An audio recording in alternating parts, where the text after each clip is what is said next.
Excellencies, distinguished delegates, ladies and gentlemen, it is my pleasure to announce that the third session of the Committee on Macroeconomic Policy, Poverty Reduction, and Inclusive Development has now begun.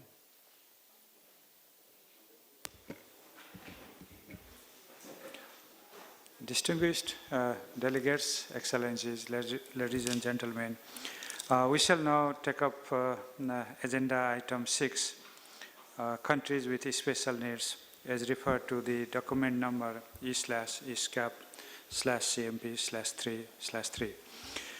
May I now invite the Secretariat to introduce the agenda item, to be followed by some informative presentation by invited high-level panelists. After the presentation, the floor will be open for formal statements by delegations and statements from the registered participants at this meeting. And so, it is my pleasure to now invite Dr. Alberto Isgat, Officer in charge of the Countries with Special Needs Section, Macroeconomic Policy and Development Division, to take the floor and introduce the agenda item. Dr. Chair, please. Excellencies, distinguished delegates, ladies and gentlemen. Document ESCAP CMPD 3/3 overviews the current state and challenges of the Asia-Pacific countries with special needs, which include least developed countries, landlocked developing countries, and small island developing states. The document addresses 3 issues: achieving the MDGs, the role of diversification in supporting structural transformation, and the upcoming challenges arising from the implementation of the 2030 Agenda for Sustainable Development. The Asia-Pacific region as a whole has made remarkable progress towards achieving the MDGs, but progress has been slower for countries with special needs, particularly in the areas of hunger, primary education, gender, child mortality, and maternal health. In addition, lack of statistical data has made it difficult to track progress towards the MDGs in some countries. Building productive capacities is critical for enabling countries with special needs to overcome their structural challenges, increase their resilience to shocks, and promote sustainable and inclusive growth. Productive capacities can be enhanced by diversifying the economy towards the production of more complex and sophisticated goods and services. Diversification can be encouraged by market forces if they create an incentive for new exports or for import substitution, but there is no guarantee that this will happen automatically. Diversification also needs governments to create an enabling environment for industrial upgrading. Creating such enabling environment requires both macroeconomic and sectoral policies. On the macroeconomic front, maintaining a stable and competitive exchange rate and neutralizing tendencies towards real exchange rate appreciation is critical for the promotion of tradable goods and the emergence of new economic sectors. Macroeconomic and financial stability are also important to encourage private sector investment. Sectoral policies are necessary to set the strategic direction for diversification by identifying potential new sectors and products to promote. This can be achieved through a consultative process involving the government, the private sector, think tanks, and other stakeholders. Such process should also explore supportive policies and institutional arrangements to encourage private investment. A caveat is that the government revenues available to most countries with special needs are scarce, and they are much needed to fund expenditures in areas such as health, education, and infrastructure. Thus, subsidies for industrial promotion should be used with caution, and only inasmuch as they contribute to create value in the economy. The 2030 Agenda for Sustainable Development aims to end poverty, promote prosperity, and people's well-being while protecting the environment, but it lacks a clear framework or roadmap about how to implement it. The 169 targets of the agenda provide a comprehensive way of tracking progress towards the goals, but they do not provide guidance about how to achieve them. While the goals of the new development agenda are universal, countries' levels of development and their capacities to implement the agenda are heterogeneous. An important feature of the 2030 Agenda is that it includes its means of implementation as one of the goals, SDG 17. SDG 17 is aimed at increasing financial mobilization, technology transfer, capacity building, and data availability to implement the other 16 SDGs. However, the agenda is not clear about whether SDG 17 should be implemented prior to or simultaneously with the other goals. It has been suggested that countries' efforts towards the implementation of the goals and targets of the agenda should vary according to their resources, capabilities, and levels of development. Although the SDGs are universal, countries should follow their own approach to implement them. In this sense, the goals should be considered to be adaptable to the conditions of the country that implements them. In order to support its member states, with particular attention to countries with special needs, ESCAP is preparing an in-depth study on SDG implementation, which will be published in the 2016 issue of the Asia-Pacific Countries with Special Needs Development Report. The study will include both an analytical framework and the results of a survey conducted among experts from across the region. The relationship between the goals of the 2030 Agenda for Sustainable Development and the 3 global programs of action for LLDCs, and SEEDs will also be discussed in the study. We very much look forward to hearing your views and suggestions on ways in which ESCAP can further support the Asia-Pacific countries with special needs for the implementation of the 2030 Agenda and the 3 global programs of action. Thank you very much for your attention. Thank you, Alberto. May I now invite the panelists for the agenda item 6 to take their seats in the front row. Mr. Devapriya Bhattacharya and Mr. Kemali Nakama.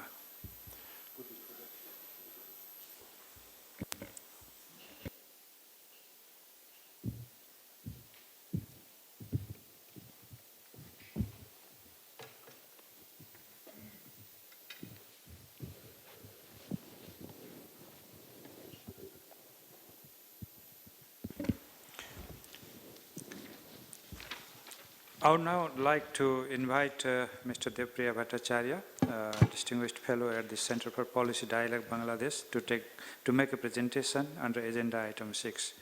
Mr. Bhattacharya, the floor is yours.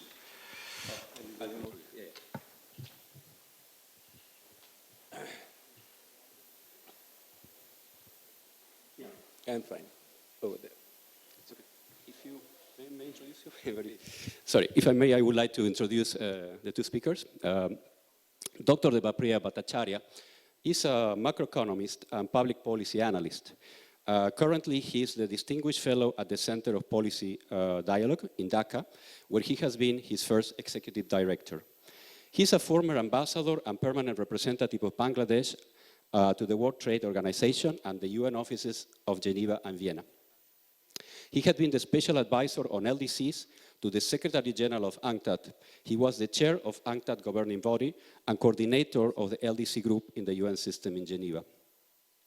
He has published extensively in Pro-Poor Macroeconomics, Development Challenges of the LDCs, issues related to trade negotiations and the post-2015 International Development Agenda. Dr. Dev has been educated in Dhaka, Moscow, and Oxford. He held a number of visiting positions, among others, at the Center for Global Development in Washington, D.C. Dr. Dev. Thank you, Dr. Isgut, for the kind introduction. And I would also like to thank ESCAP for giving me this opportunity to be with you today morning with a very challenging subject. Thank you. It's about how do you really support the CSNs in getting the post-2015 agenda hitting the ground running. As you know that the agenda is universal. It is supposed to be country-led.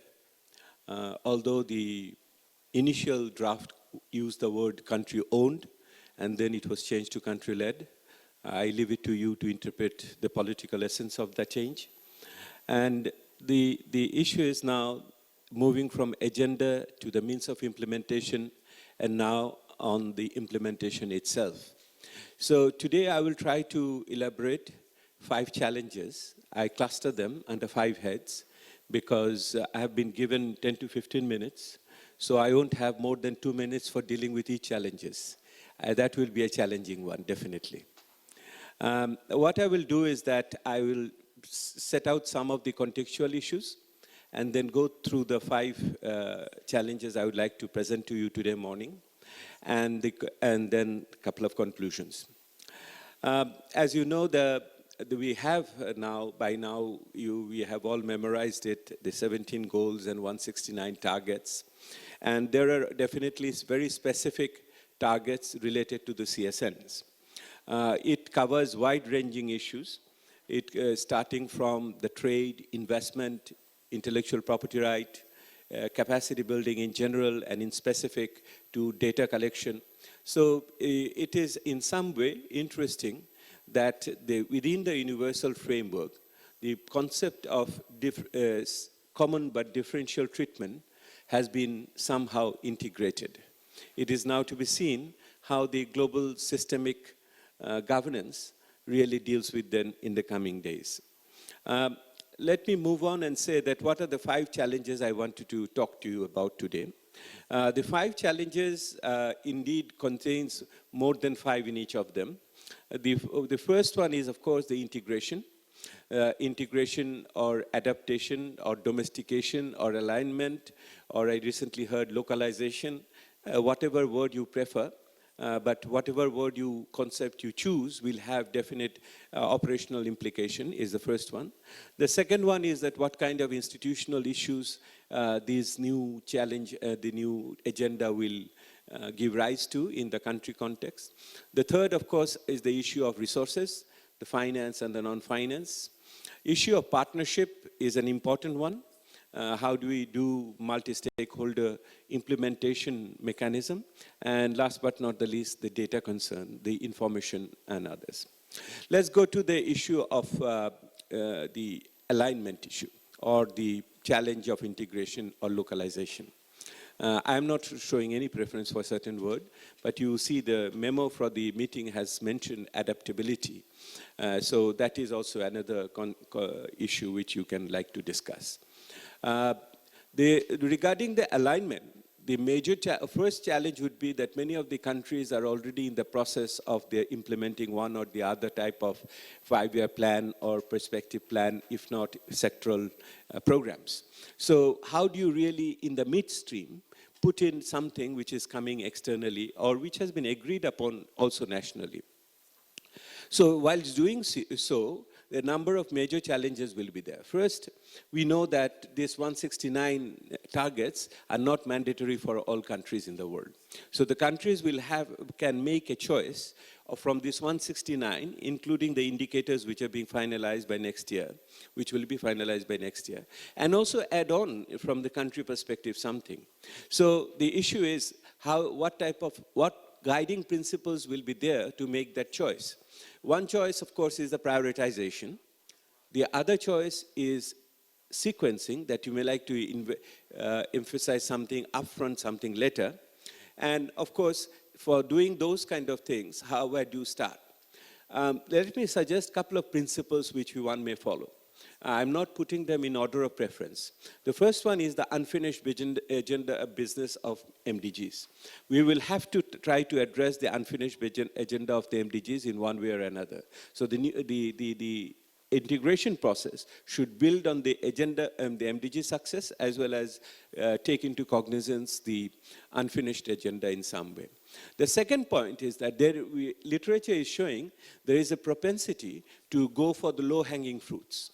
Where in the areas where there is more success, one can go to those areas and claim success very early in that process.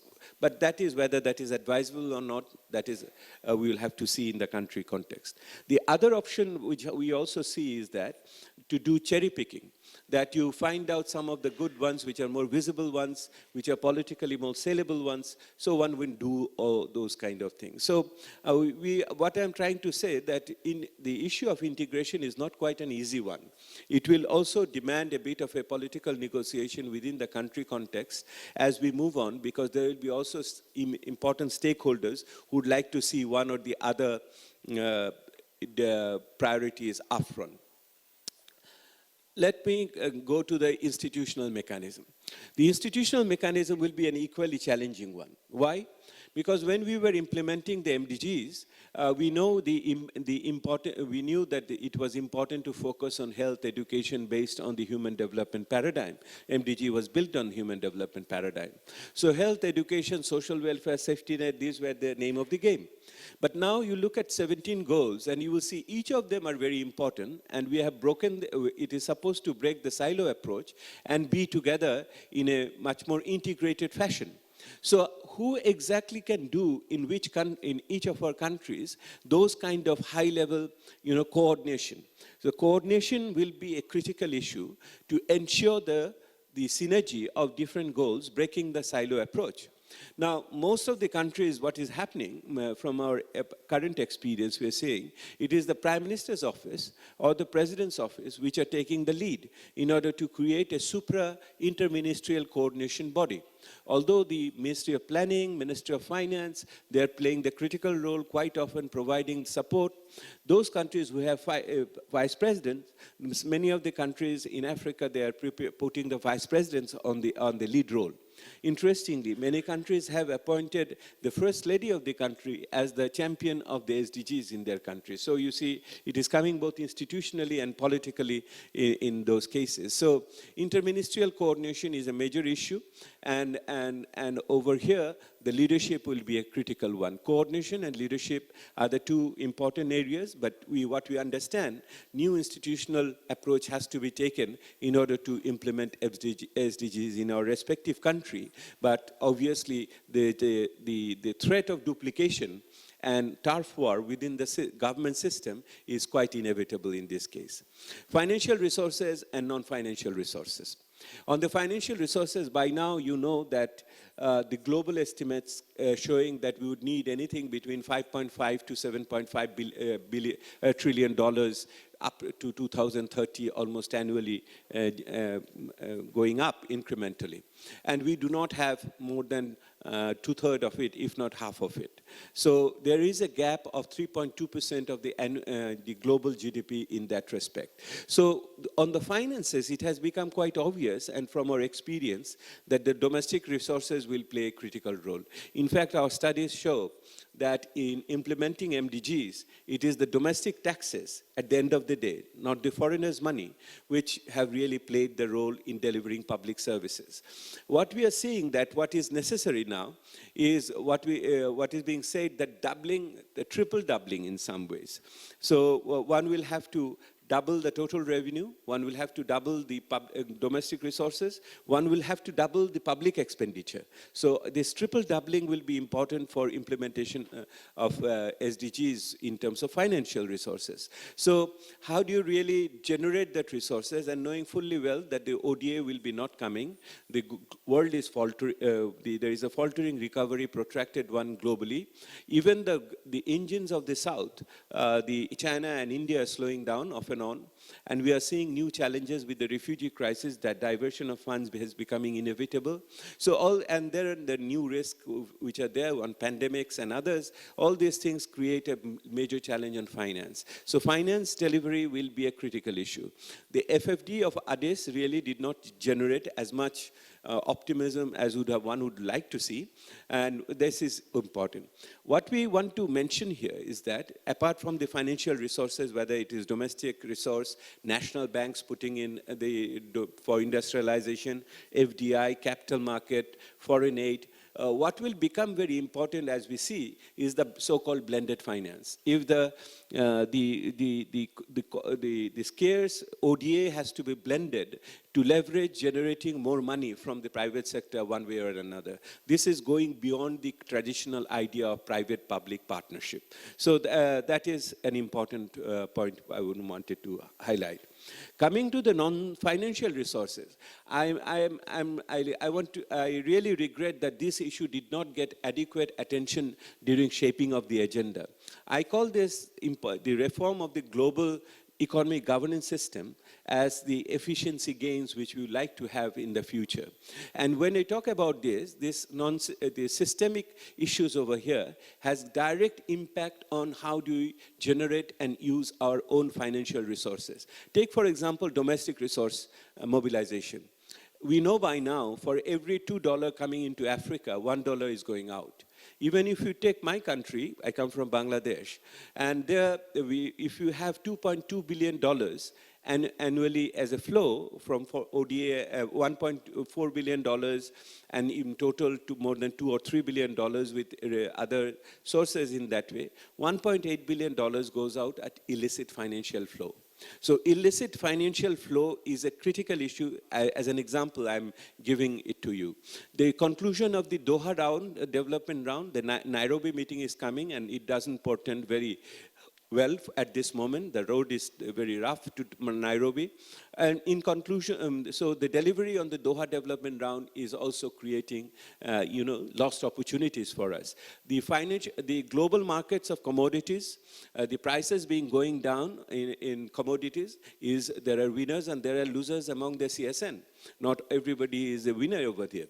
So the financial global growth, economic growth, which is being every other quarter, IMF and World Bank is revising it downwards, is also a major issue for the developing countries, low-income countries to get their growth and investment going in many ways. So my whole point to you is that today morning, that systemic issues is an understated one.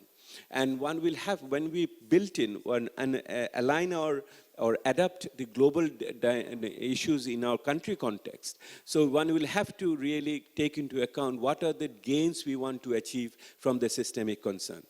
On the issue of data, we have done study at the Southern Voice and Post-MDG, a network of 50 think tanks from Asia, Africa, and Latin America. At best, we have data for 50%. And there may be another 10 or 20% when we can really, administrative data can be put to use. But definitely, there is 1/3 of them are never there.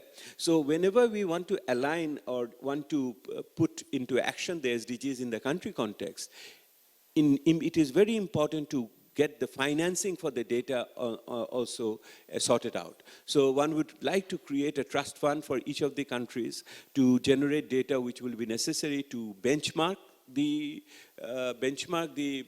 SDGs, chosen indicators, to measure progress and also ensure accountability and to have a policy feedback loop. I would not really, don't have much time to talk about this data for monitoring and how data for evaluation has to go. But the point is, the data will be one of the critical issues. Since the SDGs really concretely mention that the data support should be given to the LDCs and other weaker economies, we should take full advantage of it and ask for the international community to specific dedicated support for data generation in the CSN countries, particularly in the South Pacific and elsewhere. I think this should be the demand side on the part of the CSN will be very critical in this respect. On the participation and accountability, as you can see, the MDGs were in some ways very much a government-to-government affair. The NGOs and the CSOs were peripherally involved, sometimes in implementation, but very few in the accountability process. If you look at the SDGs this time around, I would put a ranking of 1, 2, 3, then the agenda is 1, the means of implementation 2, and the monitoring and accountability is 3. Those who are conversant with various drafts of the SDGs, they will remember the word mutual accountability subsequently vanished from the document. The word monitoring and accountability, and the words are no more there in the document. It is now review and follow-ups, which essentially means a watering down of the review and follow-up mechanism. The mandatory aspect has now vanished. It is a voluntary country level reporting. There will be a global mandatory, of course, but the frequency of the reporting from 4 years has also been taken out over there. It has become a bit uncertain. So what is important now to strengthen the accountability mechanism at the country level? The SDGs requires that we all involve the private sector in a big way. This is a big issue. because they were going to do the most of the investment and employment generation. We need to bring in the public representatives, not only the parliament, but the local government.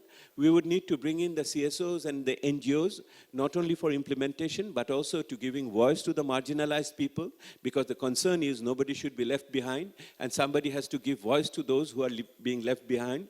And of course, the other communities and indigenous people, the so-called missing communities in many ways. So creation of a platform of that nature in the country, which enjoys support of the government, but credible in the eyes of these independent citizen, will be a critical one in many ways. So participation and accountability is the fifth challenge I wanted to bring to your notice. Let me close by saying that this is one issue I like to bring to your attention as I close this presentation, is that we have generated possibly the most ambitious program the human civilization has ever seen. That we have brought all the countries together and generated an universal program recognizing that every human being deserves a better life and as good as anybody else. That's why you will see among the 4 Ps, the planet, prosperity, people, what else was there? Planet, prosperity, people, and something else. There were 4 P, and then we ran out of Ps. We put in 2 different other issues. One is the dignity. The dignity issue is important. This is something which is different from the previous other aspects of looking at the development. The concept of dignity was never there before, and that has come in. Now, this is an agenda which is coming in, universal agenda, possibly at the most inauspicious time. I have mentioned the world economy is faltering. It is slowing down in many other areas. We are seeing, as I say, the conflict spreading from various countries. The issue of terror and violence are really becoming everyday concern. We are seeing Ebola and many other things, tsunami and other, natural disasters are there. And obviously cross-border conflicts and other issues are very much there. So you see, there is a mismatch between this agenda and the ability of the world to deliver it. So how we will bridge this gap? That will be one of the most critical challenges in the coming year. And this gap will be also true for each of us in our each of country. Let me conclude by saying that challenges are inevitable in our life. So challenges will come. But whether we will be defeated by those challenges or not, that is quite optional. It is your choice. Thank you.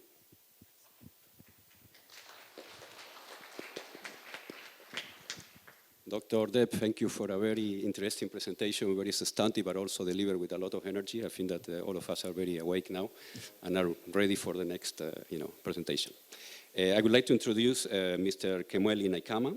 He is the Chief Economist in charge of the Macroeconomic Policy and Planning Division of Finance in Fiji. Thank you, Mr. Iskat. Mr. Chairman, Secretariat, ESCAP, distinguished delegates. First of all, I'd like to thank ESCAP for the invitation to be part of this important panelist regards to countries with special needs.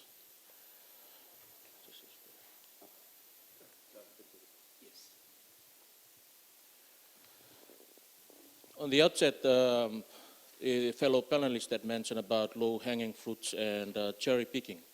I vouch for those words because that was what I would like to share with you in terms of the Fijian experience or progress from the year 2000, addressing MDGs till today, as we tend to address Agenda 2013. My presentation will be tailor-made to present to you what the Fijian experience in terms of what we had achieved through pre-2015 MDGs, the unfinished business, as the first speaker had mentioned, the importance of addressing unfinished business, the lesson learned so far, and the Agenda 2030, and the key challenges that the country face. And I'm thankful that I'm here not only speaking on behalf of Fiji, but it's a similar situation with other Pacific Island countries. And we thank ESCAP for this opportunity. In terms of our development phase, since year 2000, Fiji had focused on a better Fiji for all. As we intend to improve the nation so that it is better for all citizens, we also focus on the notion of making Fiji a modern state in the Pacific and a regional hub. So since 2000, we had undertaken 3 5-year development plans. One is the People's Charter for Change, Peace and Progress. As you are all aware, the political situation in Fiji since 1987, 2000, and 2006. So the first phase that was put in place was a plan towards changing the environment to be a peaceful environment and progress for the country. The second development plan was targeted towards a strategic framework for change. This is a change in terms of mindset, change of doing things, change from being colonized and look at the opportunity at hand. As I've mentioned earlier in my presentation, my fellow panelists had mentioned about the low-hanging fruits and cherry picking. So the strategy framework for change was geared towards changing our mindset and changing way of doing things in Fiji. And the third 5-year plan was the 2009 roadmap. It was called 2009 roadmap. Looking back in history, the constraints, the challenges, we accept that we are in an environment, we are geographically located and isolated from other global families, that we are vulnerable to natural disasters, and we are importers of fossil fuels, not producers, and our export base is a narrow base, not a wide one. So looking back, we tend to look at the program on what's ahead of us and improve on our situation as a country. So 2009 was that. So looking back at the 3 5-year plans and linking it to the MDGs, I would share with you that it was aligned to the MDGs. As we progress as a nation, the MDGs 8 goals were also incorporated in those development plans. And recently, as part of the plan, we had put in place a green growth framework for 2015, guiding Fiji on a sustainable development path. We have a few copies we brought along with us, which is at our booth. So we wanted to share with you on what we have achieved so far in terms of preparing the nation in addressing MDGs, the unfinished business, and the 2030 agenda. And the priorities sectors that we have incorporated into these development plans are the good governance, economic development in terms of macroeconomic development and sectoral development, looking at the sectors and strengthening the sectors through various government programs, structural programs put in place, as well as the social and cultural development, looking at the health, education, the gender issue, poverty reduction, environment, sustainability, and disaster management. So these are the major issues that have been incorporated and mainstreamed into the development plan. Sorry.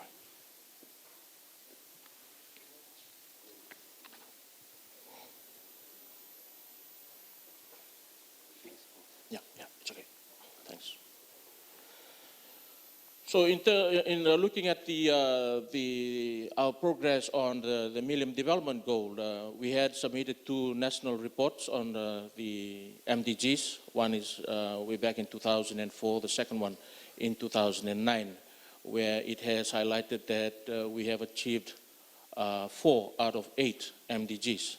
And the recent report, we have completed the 2015 national report, which is yet to be endorsed by government and distributed widely for information. So far, it has contained information where the government had focused in addressing the SDGs and how it has approached addressing SDGs goals. The innovative ideas and the policies, strategies taken on board, the programs to align with the adequate government finance that we have in order to achieve the MDGs. All that, it has enabled us to look at, to progress in terms of putting in place free education for primary schools and also for secondary schools, free medication on general medicines, free water. Just last year we had pursued on a certain group of society, especially to address poverty reduction, providing them with free water and free bus fares for students and for elderly. Increased coverage of social protection schemes, such as to improve the lives of ordinary Fijians and accelerate the nation's progress towards MDG. So these are some of the development programs that we have addressed so far, and is contained in the third national report. So far, as of now, we have only achieved 5 of those 8 development Millennium Development Goals. The 5, as you can see on the screen, MDG 2, achieving universal primary education, MDG 4, MDG 5, 7, and 8. And we are yet to address, as part of our unfinished business, the 3 other MDGs. Eradicating extreme poverty. This is a big challenge for the country. Although poverty had reduced from 35% to 31%, however, since there is a different structure in terms of those in the rural and those in the urban, so it's a big challenge for government in terms of addressing these MDG goal.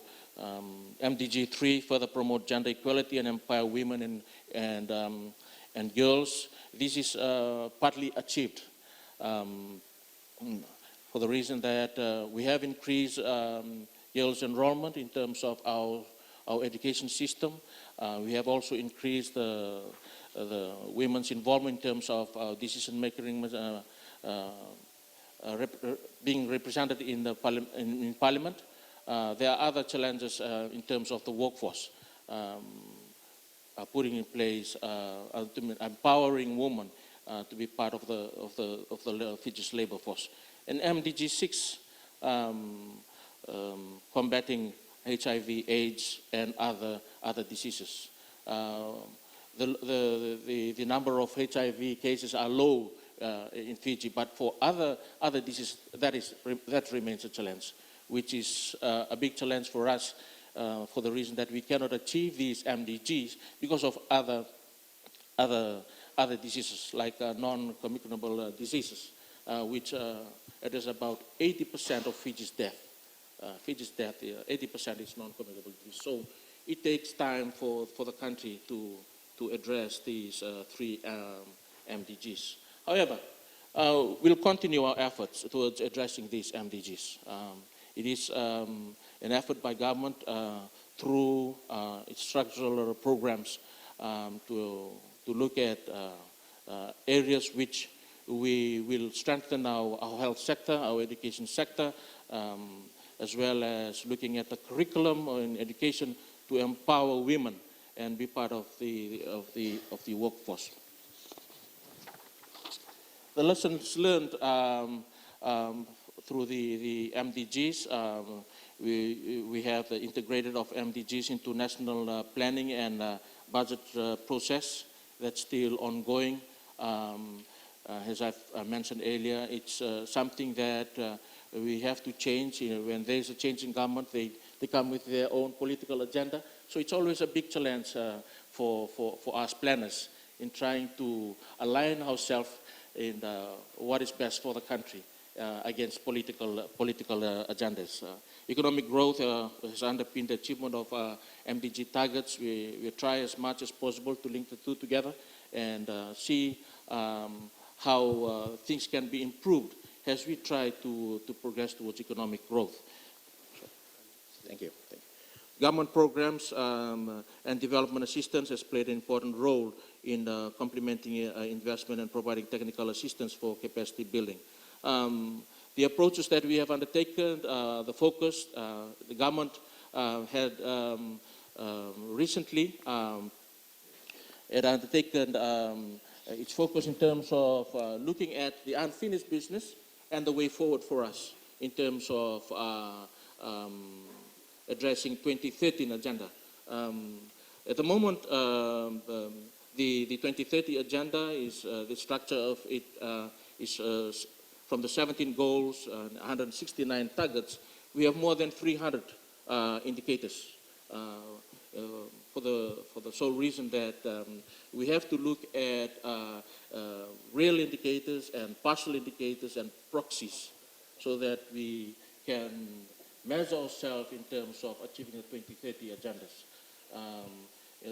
On the 12th of November last month, we had established the first task force.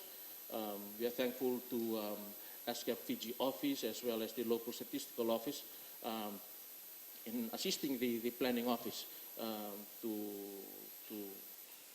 have this first meeting where we bring in all stakeholders from the private sectors, from civil societies, businesses, other communities to be involved in this important exercise.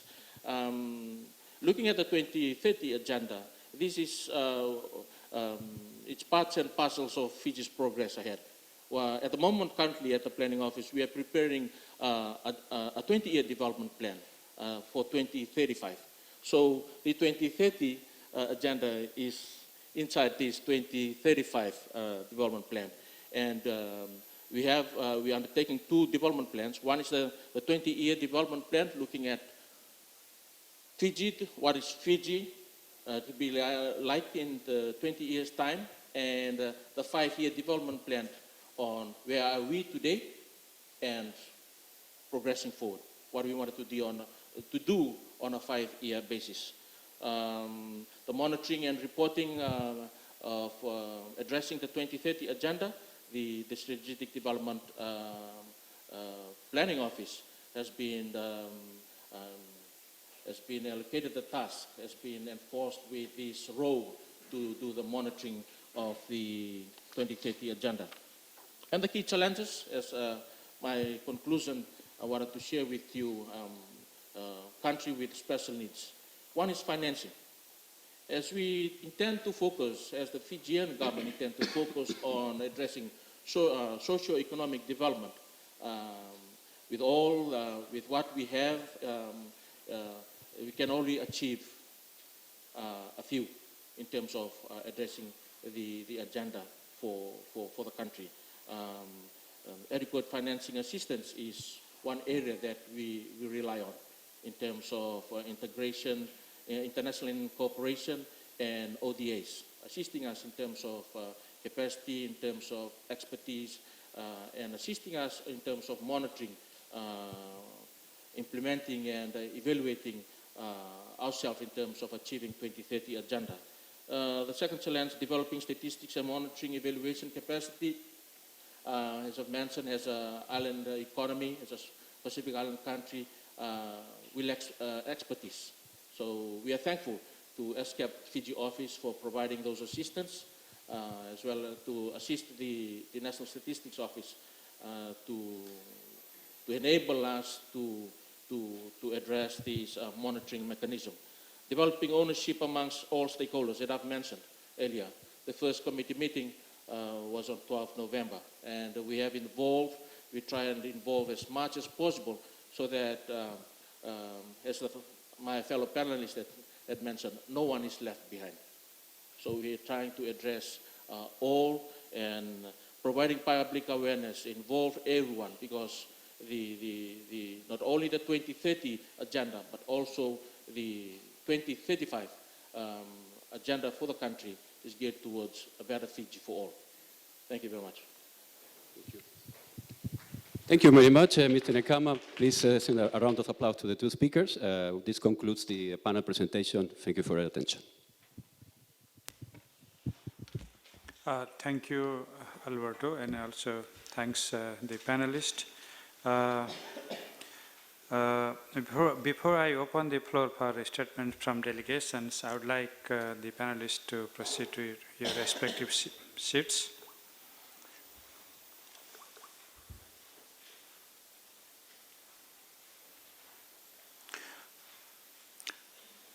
I would now like to open the floor to statements from delegates. And as mentioned before, statements will be read in the order in which they have been received by the conference officer. The general order of statements called will be statements from member and associate member governments, followed by statements from the designated representatives of the UN bodies and specialized agencies and intergovernmental organizations. The floor is now open for comments. I shall like to invite the first speaker on the list, the distinguished delegate from Sri Lanka. The floor is yours. Sri Lanka, please. Honorable Chair, Excellencies, distinguished delegates, ladies and gentlemen, good morning. On behalf of the delegation of Sri Lanka, I wish to congratulate newly elected chairman and members of the committee. Honorable Chair, I am confident that under your able guidance, these important sessions will bringing about successful outcomes and effectiveness in regional cooperation towards macroeconomic policy, poverty reduction and inclusive development. This meeting will provide an important platform for frank exchange of views. The opportunity should also be taken to learn from each other regarding success as well as failures. Sri Lanka is in the progress of major economic and governance reforms following the election of new government 2015. The two main political parties in the country come together and form national government. The main objective is to provide common platform to deliver long-term socio-economic solutions, which are mainly focusing on the SDGs. Sri Lanka has planned to put in place mechanisms that will seek not only the strengthening the economic sphere, but also many other sectors such as political, social, educational, health and environmental conservation. These reforms will definitely promote transparency and accountability in government, should lead better performance to achieve SDGs. The new government has introduced medium-term macroeconomic policies called a new country in 6 months, 5-point plan, recognizing its 5 points as building the economy, fighting corruption, ensuring freedom for all, developing infrastructure, investment, education and sustainable conservation of environment. The economic model based on progressive humanistic economic model assured equitable dividends for all through regulations of competitive market forces, special priority for the welfare and social development of special needy people. To build the economy, the following major areas are concerned: generating of 1 million job opportunities, enhancing income level, development of rural economies, ensuring land ownership, and also creating a wide and strong middle class. In the case of ensuring land ownership, actually it is we have targeted nearly 3 million landowners who is having permits for that land. They will need 10-year ownership. Then poverty reduction, employment generation and social integration, high literacy rate, child nutrition, gender equality, environment protection are still basic requirements if people are to live life in security and dignity and full practice of their own rights. These requirements are clearly echoed in our efforts to improve the living standard of our people. Impressive achievements in various dimensions of poverty and development through the implementation of sound economic policies up to now, Sri Lanka has made significant progress in social indicators. The national poverty headcount ratio declines 22.7 to 6.7 between 2007 to 2015 period. Percentage of unemployment index is 4.6% of the employable population of the country. Literacy rate is 92.5 and safe water coverage is nearly 90 and access to electricity is 99%. We have remarkable and successful experience in eradication of poverty by implementing various national programs to overcome the challenges of poverty even when conflict situation prevailed. We practiced social welfare and development programs such as provision of free education through supplying free textbooks, school uniforms, nutritional supplements and healthcare facilities for children and mothers with a view to improving equitable resources and opportunities all over the country. In addition to these measures, targeted poverty alleviation strategies were implemented through the livelihood development and income generation support programs. A number of subsidy schemes were implemented by the government to uplift the living standard of the low-income families as a social safety net. The existing livelihood support program continue to uplift rural life by improving agriculture, fisheries, livestock and rural enterprise development with a view to facilitating activities towards poverty alleviation, providing microfinance facilities and providing physical and social infrastructure. Further, Sri Lanka has most recently introduced some relevant policy framework which could be implemented within an institutional reform on the good governance.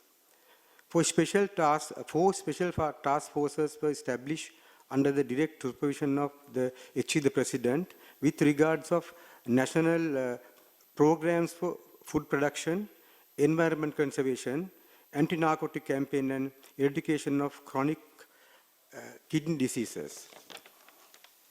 The National Food Production Program mainly improved the national standards of the people, including nutritional standards of the people, including fresh vegetable, dairy and fisheries products to their meal and their, thus increasing the per capita calorie intake.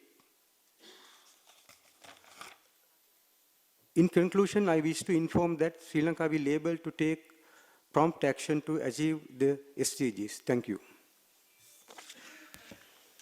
Thank you very much, distinguished delegate from Sri Lanka. Now I invite the distinguished delegate from Cambodia. The floor is yours. Thank Mr. Chair. Distinguished guests, ladies and gentlemen, favorable economic development includes sustainable economic growth, poverty reduction, and improve in social equity. Improvement in this development are important for the progress to be achieved in Cambodia Millennium Development Goal. Cambodia has undergone a significant economic and social change and has made impressive record in the highest growth rate in the last decade. On the growth performance, Cambodia economy progressed rapidly with a shift toward a more market-based economy and with the return of peace. A visible economic transformation has been largely driven by demand of garment, tourism, construction, and real estate, which contribute significantly to the growth of economy. Cambodia macroeconomic condition has continued to improve as its economy is resilient and stable. A rate 7% growth coupled with a dramatic poverty reduction after an economic shock in 2008 and 2009. Over the last 10 years, GDP per capita and household income has grown on average by 9.8% and around 14% per year respectively. In spite of progress in this economic condition, Cambodia economy is vulnerable to decline of crop fishery and a slower expansion of garment, merchandise trade and tourism. This potentially undermine Cambodia's growth sustainability in the medium run. On the poverty reduction, a decade ago, Cambodia has among the poorest countries. Currently, Cambodia is among the fastest to fight against poverty. Trend in Cambodia poverty has substantially changed over time since 2004, thanks to high paddy rice price, high yield of paddy rice, high revenue from non-farm business, high wage rate of rural workers, particularly agriculture, and growth in salary job in urban area for rapid poverty reduction. Using an absolute threshold implies that 29%, 22.9% and 16% of the population were poor in 1909 and 2013 respectively. The fall of 7% point between 2009 and 2013 suggests that it is an extraordinary achievement for Cambodia. In this connection, rural poverty reduction has contribution to the cause of poverty reduction of Cambodia. However, there is a high concentration of people consumption expenditure near the poverty line, implies that the poverty rate is very sensitive to shock or risk and to the level at which the poverty line is drawn. Although poverty has declined, inequality remains a significant problem, and recently widening which require further effort in equitable share of income distribution. On the fiscal sector development, Cambodia plans to increase the current revenue by at least 0.5% of GDP per year in the medium run to achieve government national strategy to bring Cambodia become an upper middle income country by the next 15 years. On the Cambodia 2014-2018 medium-term revenue mobilization strategy will focus on the mobilization of income tax and non-tax revenue with all existing potentiality to respond to the need for social economic development and achieve the goal of increase current national revenue at least 0.5% of GDP per year. The medium-term revenue mobilization strategy was designed in order to strengthen the structure of tax and non-tax system, promote the culture of tax payment, and comply the law, respond to the need for development, which is maintaining high economic growth and achievement national development goal in line with the government strategy, expand the fiscal flow to strengthen fiscal stability and sustainable debt management and reduce foreign financing dependence, and increase emergency fiscal revenue for the government. The strategy also concentrates on three pillars such as strengthening tax administration, improve tax policy, and enhancing monitoring and evaluation. Medium-term revenue mobilization strategy mainly aims at strengthening and administration and monitoring and evaluation through modifying special tax on products that affect health and environment. On expenditure side, to support inclusive growth and sustainable development, the government has a focus on improve infrastructure, education, health, and rural development, and to create an equitable distribution of public service for the people.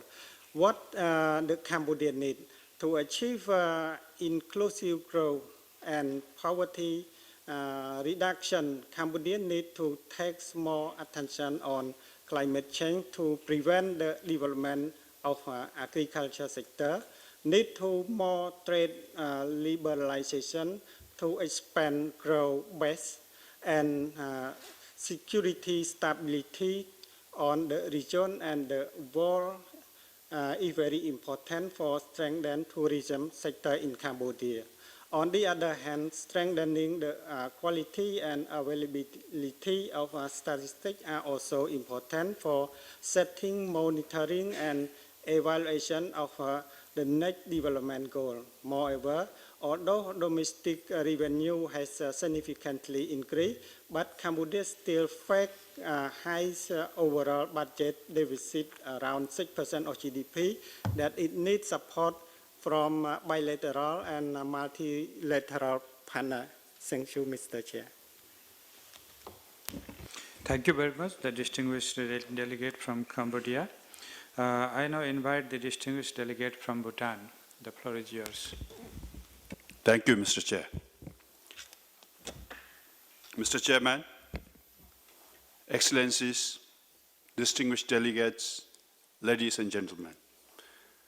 As I am taking the floor for the first time, let me also take this opportunity to congratulate you, Mr. Chairman, for assumption of the chair of the third session of Committee on Macroeconomic Policy, Poverty Reduction and Inclusive Development. My delegation would like to assure you of our full support and cooperation in bringing this meeting to a fruitful conclusion. Through you, Mr. Chairman, I would also like to thank the distinguished panelists for their excellent presentations. Mr. Chairman, this year, the Committee for Development Policy found Bhutan eligible for graduation from LDC status for the first time. Our performance on the income and human asset index criteria provided the justification for such an assessment. This can be attributed to our development philosophy of gross national happiness, which has consistently emphasized a people-centered approach, thereby resulting in impressive social outcomes as evidenced by the achievement of most MDGs ahead of time. Bhutan is now entering the third year of the 11th five-year plan, which was formulated with the overarching goal of self-reliance, inclusive, and green socio-economic development. One of the key milestones to realize self-reliance is Bhutan's graduation from LDC status. Bhutan's people-centered approach to development has ensured that the global development agenda, which is the Sustainable Development Goals, has been inherently aligned and embedded in our development programs. This has been reflected in successive 5-year plans and have elevated our citizens to the current level of socio-economic development, from a nationwide rural electrification program to targeted poverty reduction strategies that seek to equip the vulnerable with livelihoods. Inclusiveness has been and will always be the part of our approach. Such an approach has enabled us to reduce poverty to 12%. However, we still face considerable challenges that we must address to make the transition to the next stage of development. As the living standards of our people have evolved, so have our challenges, and I'm sure this is true of every nation in the region. Today, our concerns are most nuanced and require a deeper level of analysis. It is critical that we approach our challenges in a more strategic manner. Mr. Chairman, despite impressive progress made thus far, Bhutan continues to face serious structural challenges, particularly in addressing higher economic and environmental vulnerabilities. Bhutan also faces challenges not only as an LDC, but also as a landlocked country with fragile and rugged mountainous terrain in achieving our full potential and sustaining development in the longer term. While Bhutan's income per capita has reached $2,600, propelling us to the ranks of lower middle income country status, official development assistance still accounted for 11.6% of GDP and 35% of development resources in the previous year. Moreover, the growth trajectory that brought us here has been characterized by volatile and uneven growth rates. While real GDP growth rate in 10th five-year plan averaged a commendable 8%, the hydropower sector continues to constitute 13% of the economy, nearly 50% of exports, and contributes to 18% of total revenue, reflecting the reliance on a sector that is unable to absorb the increasing number of educated labor force entrants gainfully and productively. While we have achieved the MDG targets of decreasing the infant and under 5 mortality rates and halving the rate of under 5 children who are underweight ahead of the terminal year, the rise of non-communicable diseases is increasingly emerging as the most significant challenge in the health sector. While 172,393 students are enrolled in schools across the country, with the net primary enrollment ratio reaching 98.7%, the quality of our education and its relevance to Bhutan's economy continues to attract criticism. While our achievements in environmental conservation has earned global commendations, our country has been a victim of natural disasters, some of which are attributed to climate change. It is clear that we need to achieve a strategic shift. We need to consolidate our achievements and focus on the qualitative outcomes of development.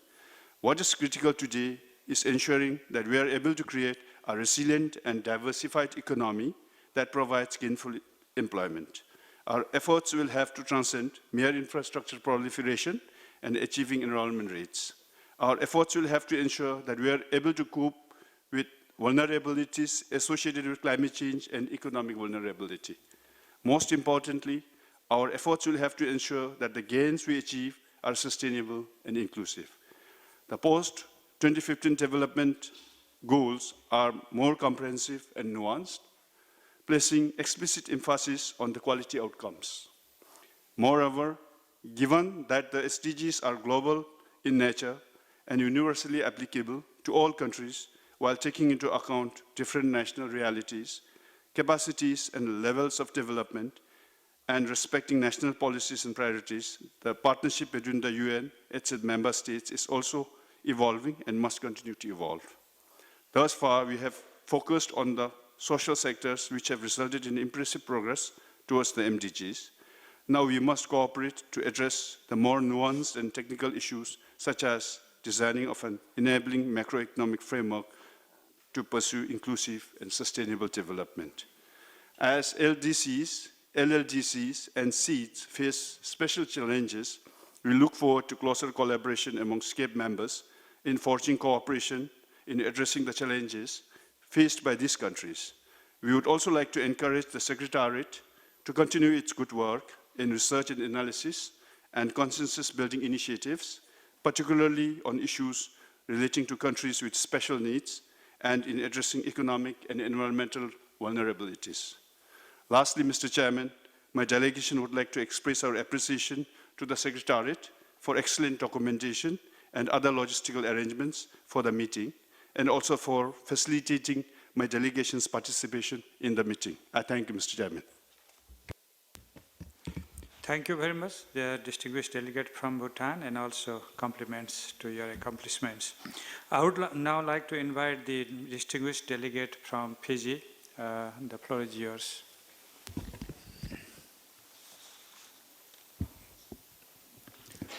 Mr. Chairman, Excellencies, distinguished delegates, ladies and gentlemen, since this is the first time my delegation is making an intervention at this august forum, I would like to join the other delegations in congratulating you on your appointment as chairman. I also wish to thank the Kingdom and the people of Thailand for the warm hospitality extended to my delegation since our arrival in Bangkok on Saturday afternoon.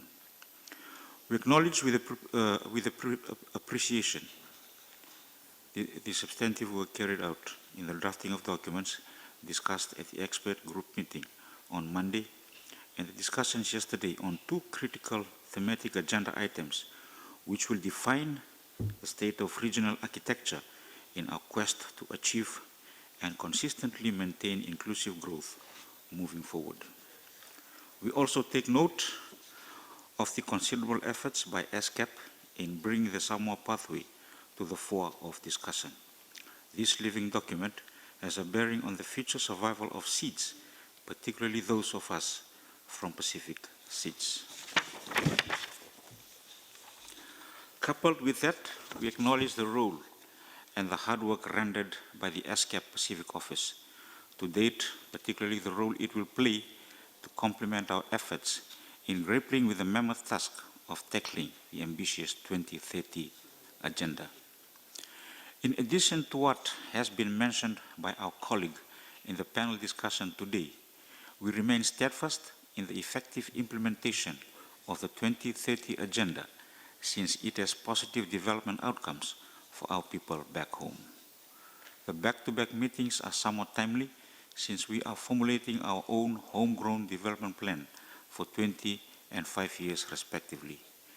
The discussions thus far and our mutual interaction is something that we intend to maximize whilst here, looking at positive take-home messages to add value and complement the work currently underway at home. Mr. Chairman, I will limit my intervention on addressing issues in the Special Needs Report and work relevant to countries with special needs, which is fundamental to the plight of small islands developing states in the Pacific context. On the broader policy spectrum, we always maintain the position that member states be given ample policy space to determine their policies based on specific needs rather than be driven by developed countries themselves. The financial and technological resources abundant in the North should not be used as a means to an end, but rather a conduit for improving sustainable livelihoods.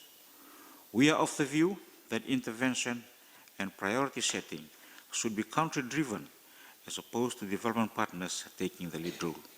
In the case of PSEEDs, among other pressing challenges, we seek your understanding if ESCAP could consider looking at other issues such as access to finance and cost-effective and practical modalities of public-private partnerships in the Pacific sub-region to be included in the 2016 survey report and any other work relevant to countries with special needs, and not limiting it to the energy and health discussions.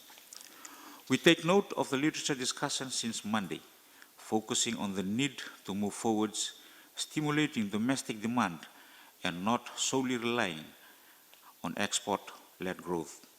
In the Pacific sub-region, the mobilization of domestic resources is not practical, since the capacity of our private sector is limited in scope. In essence, continuous focus on expansionary fiscal policy will be sustainable given the supply-side constraints from the revenue side. There has been talk of diversification. However, the extent to which the issues have been brought to light are still unclear. Mr. Chairman, we also do not have the appetite for corporate social responsibility initiatives predominant in metropolitan and developing countries. Ours is characterized under the notion of the private sector moves when government moves. Therefore, substantive work on PPP can be undertaken to complement that done previously by multilateral development partners, particularly the Asian Development Bank. This is critical since increasing the share of private sector investment to GDP is a necessary prerequisite for sustainable and inclusive growth. Central to this is the need to increase the participation of medium, small, and micro enterprises in mainstream economic activities. A major deterrent is access to finance. Discussions have evolved on the subject matter for decades, and little has been done to address access issues prevalent in countries which suffer similar fates as those in the Pacific sub-region. Opening the floodgates will mean addressing the inherent income inequalities, poverty, and of course improve living standards for the average ordinary people out there. We request if ESCAP could consider looking at modalities of secured transaction frameworks in the seeds countries, since it allows movable assets to be used as collateral to secure loanable funds. In Fiji, even our established private sector faced similar constraints given the stringent conditions imposed by commercial banks. This is an area where excess liquidity in the financial market can be used for productive use. This is a game changer for addressing the excess issue, and traction would mean bringing the unbankable majority to the fore of mainstream economic activities, something we have hoped to achieve, yet doing little about it over the years. Mr. Chairman, Excellencies, I thank you once again for extending the opportunity to address the plenary on behalf of the Fijian delegation, in addition to the panel discussion contribution. I thank you once again. Vinaka. Thank you. Thank you very much, the distinguished delegate from Fiji. I now call upon the distinguished delegate from Bangladesh, and the floor is yours. Thank you, Mr. Chair, for giving me floor. Distinguished delegates, good morning to all of you. Bangladesh will celebrate its 45th Victory Day on December 16, 2015. If we reverses its journey as an independent nation, we would find, despite all initial constraints, Bangladesh has now reached a developed trajectory where the country is regarded as a role model of development, a champion in attending MDGs, and forerunner of implementing to 2030 development agenda. Mr. Chair, the MDGs progress report suggested that poverty is now down to 24.8%, which is hovering around 70% in the early years of independence. Food production has more than tripled to 35 million tons despite shrinking farmland because the population has doubled. Irrigation, mechanization, and modern farming practices have fundamentally altered the agricultural landscape. Population growth rate was 2.6%, which has been brought down into 1.37%. Life expectancy has risen to 70.7 years from in 1971 baseline figure was 42 years. Average number of children born per woman has come down from 6.9 to 2.12. Under 5 mortality rate has been brought down to 41 from the base year high of 239 per thousand. Live birth literacy rate was only 24.3%, with the female literacy at an abysmal 14.8%, which has now increased to the 57.2%, with a female literacy of 55.1%. As well, primary enrollment rate was 60%, with the girl enrollment at 41%, which has risen to the 985, with the female enrollment 98.8%.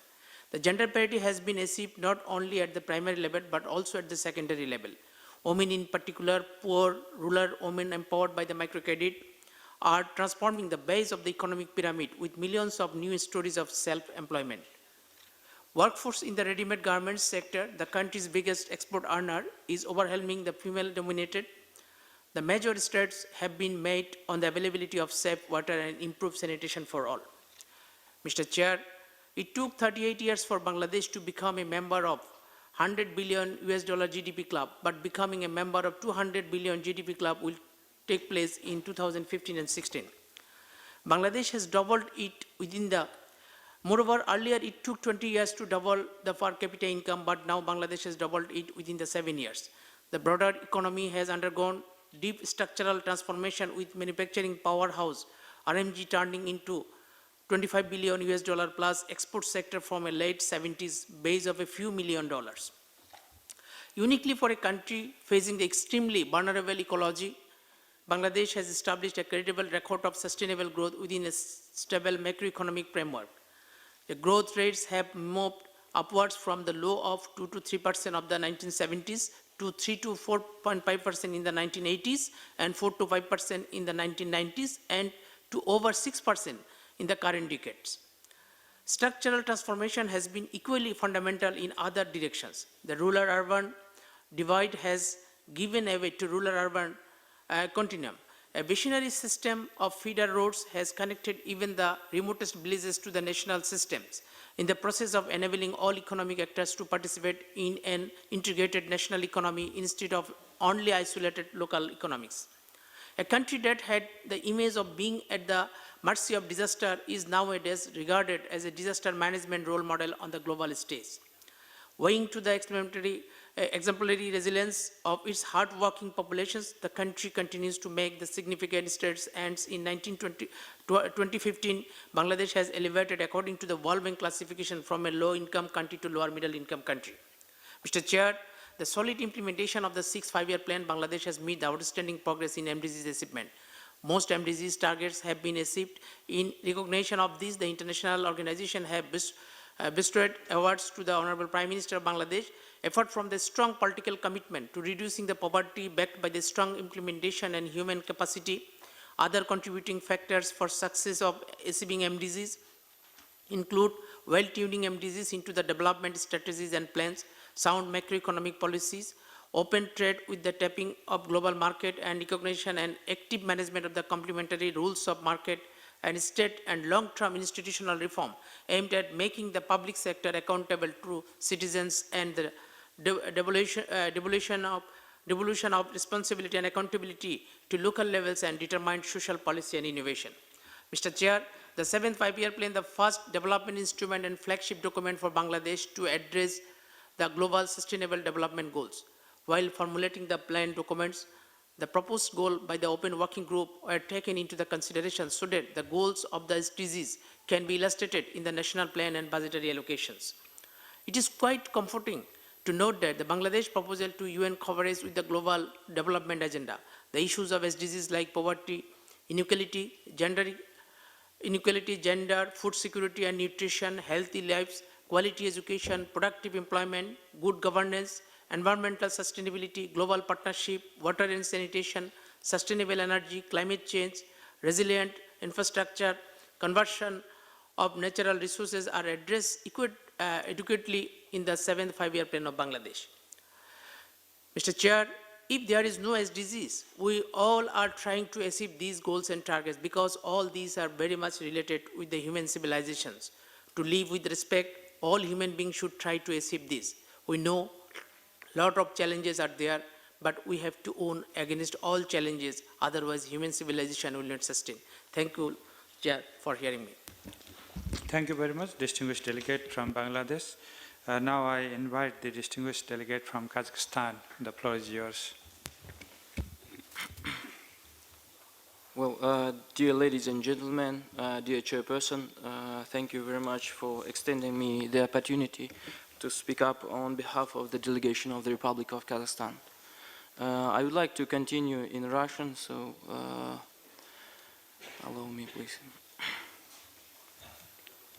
Уважаемые дамы и господа, на сегодняшний день страны, не имеющие выхода к морю, являются странами,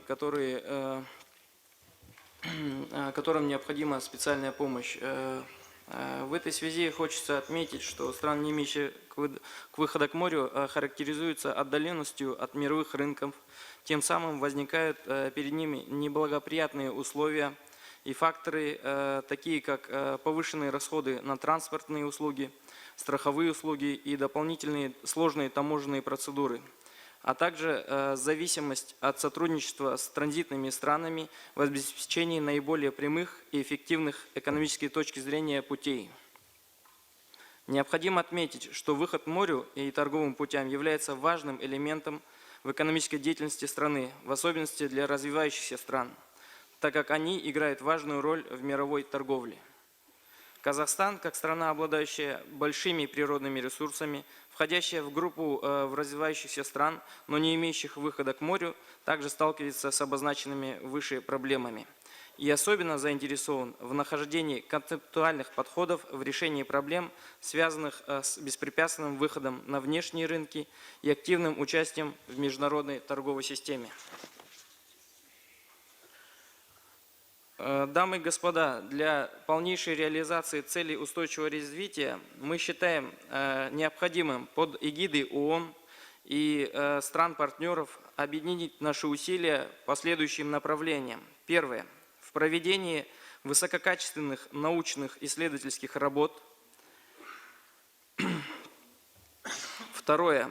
Централизованной выработки общей стратегии и политики стран, не имеющих выхода к морю в области транзита, инфраструктуры и помощи содействия развитию. В-третьих, наладить действенный механизм обмена информацией в целях лучшего понимания проблем, стоящих перед развивающимися странами, не имеющими выхода к морю. Четвертое. В поиске путей решения к глобальным проблемам, такими как влияние экономического кризиса, изменение климата и продовольственная безопасность. Вместе с тем, хотелось бы отметить, что имеется положительный опыт в решении стран, не имеющих выхода к морю.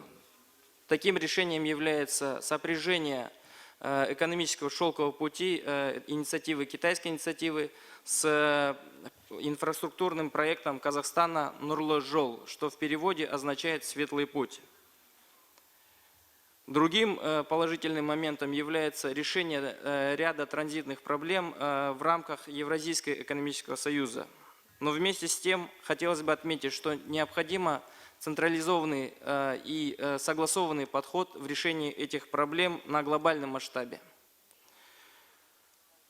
Еще раз спасибо за предоставленное слово. Спасибо. Thank you very much, the distinguished delegate from Kazakhstan. If there are any other government delegates who will wish to speak before I open the floor for the distinguished representatives from the UN bodies and other specialized agencies.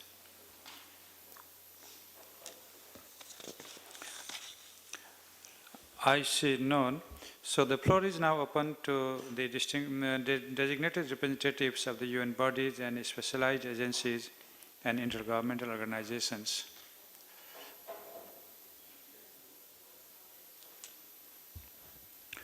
I see none.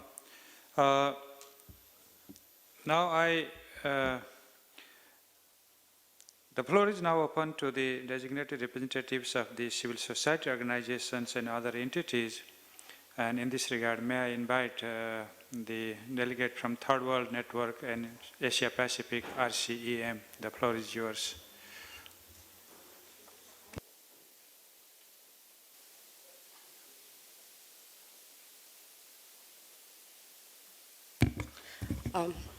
Thank you, Chair. My name is Ranja Sengupta, and I represent Third World Network and the Asia Pacific Regional Civil Society Engagement Mechanism. I basically had 2 points. The first is that the honorable representative from Fiji, Kazakhstan, and many members here have been pointing to the issues of trade agreements. And we know that we have been signing large mega FTAs in the region, the Trans-Pacific Partnership Agreement, and also negotiating the Regional Comprehensive Economic Partnership, the RCEP, and that there are many bilateral and plurilateral agreements between member states in the region. Many of these, I mean, these agreements are supposed to create opportunities, at least for some, I guess, in the member countries, but we know that they will also create huge development challenges for many developing countries, and especially countries with special needs. And for example, you know, investment provisions are threatening access to natural resources, public health and environment policies, higher intellectual property rights standards which are demanded in these agreements are going to really challenge access to medicine by raising medicine prices and also raising costs of, for example, seeds and agricultural inputs, for one. And overall, the paradigm really threatens government's policy space in catering to and meeting development objectives in the region. So my question is to all of you that with trade agreements such as these coming up, and the SDGs do not really say anything about bilateral trade and investment agreements. In the FFD, we do have some language on bilateral trade and investment agreements, but the SDGs mainly talk about WTO and multilateral agreements. But given the way these trade agreements are coming up, do you think, and it is maybe a question for all of us to ponder upon together, whether it's at all possible to meet the whole framework of the SDGs? That's one. The second point is really to kind of point out to the, because we are discussing implementation, and Dr. Bhattacharya also really pointed out how we could implement regionally and also nationally the SDGs, the 2030 agenda. And there is in 86, para 86 of the 2030 agenda, the mention of a dedicated review and follow-up mechanism for the means of implementation as well as the FFD. And this is also included in detail in the Addis Ababa Action Agenda, and I just simply wanted to draw your attention to it. There is supposed to be up to 5 days of meeting for this dedicated follow-up and review mechanism for the means of implementation. And the means of implementation are a main focus of discussion for this committee meeting. So I just wanted to kind of put it on the table for all of you to discuss together, maybe how to use this dedicated mechanism, because we did not have it in the MDGs. In the 2030 agenda, it's an addition. It reports to the HLPF, but there will be annual meetings, and I think it's for all of us to think constructively as to how to use this mechanism. Thank you. Thank you very much, the representative from the Third World Network. Perhaps this, before I conclude this session, I would invite Mr. Hassan if he has something to share. Thank you, Chair, and thank you, distinguished delegates, for sharing your country experiences and providing a very rich experience, your challenges and opportunities that the countries are facing, particularly the countries with special needs. We are very delighted to see that there's a much bigger participation of the countries with special needs, along with the other developing countries and development partners. This is a very encouraging sign, particularly in the wake of this Agenda 2030. In terms of the implementation process of the Agenda 2030 and also the FFD, ESCAP, of course, this is a global agenda, and there are certain regional follow-up that will be done. ESCAP is taking the lead. We are taking the lead in terms of our knowledge product, and as has been mentioned, that we are now engaged in preparing the countries with special needs, and the theme of that report will be on the mainstreaming or adaptability of SDGs. This is a challenging task. Of course, Dr. Depo Bhattacharya has already mentioned the data issue is a major challenge. Nevertheless, Secretariat is trying its best, and in fact, there will be some questionnaires will be distributed to the member states. So we are engaged in this process. In terms of the means of implementation on FFD, as I mentioned yesterday, that ESCAP has already had 2 consultations even before the Addis Ababa meeting. We are now going to have a follow-up meeting shortly on the means of implementation. This is a challenging task because the goals are now being adopted. The next most important challenge will be how do we implement, and for that huge sums of money will be required. So we are going to have a follow-up meeting on FFD in the first quarter of 2016. And like in the past, the meeting will be attended by the finance ministers, the central bank governors, perhaps the planning ministers.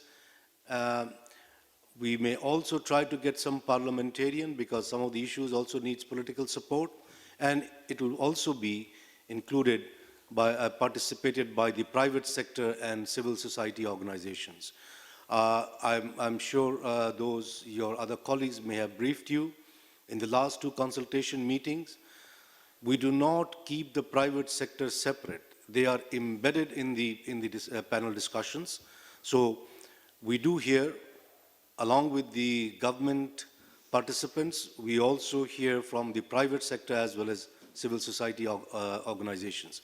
We want to make the process of consultation as inclusive as possible.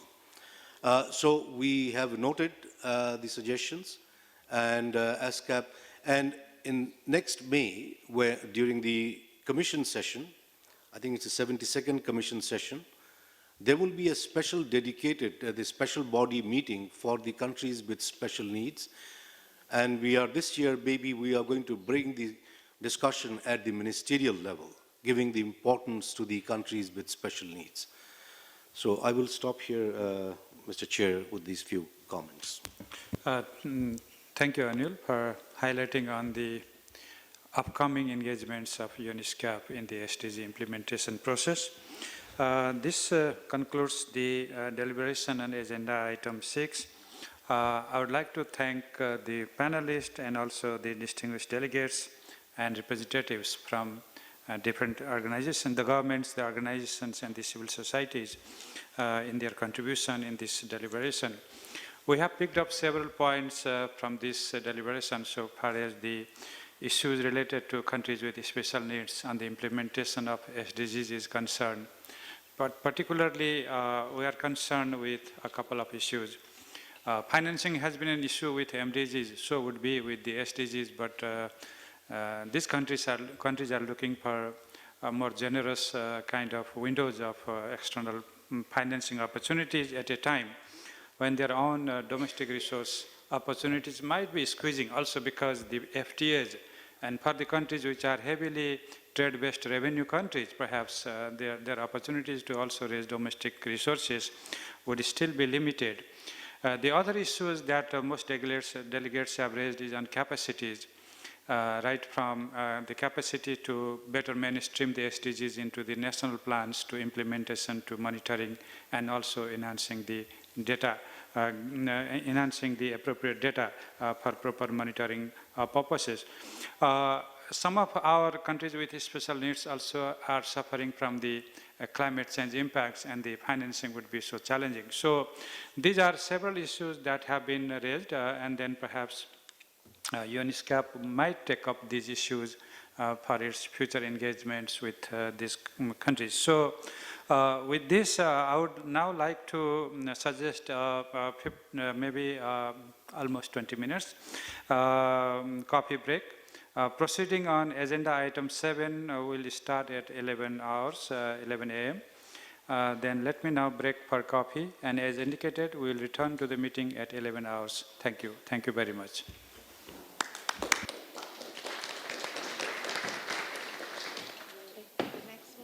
Yes, yes.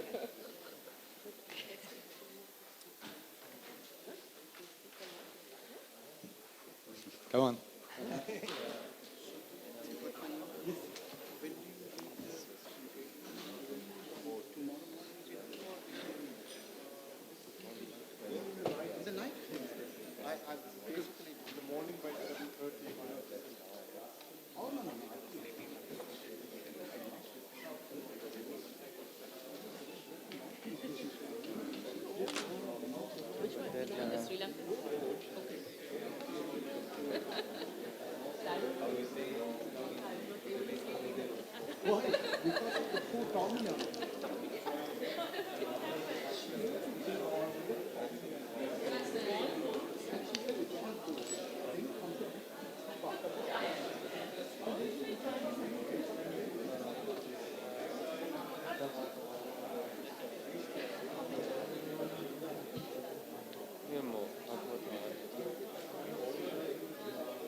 addressing it.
Check.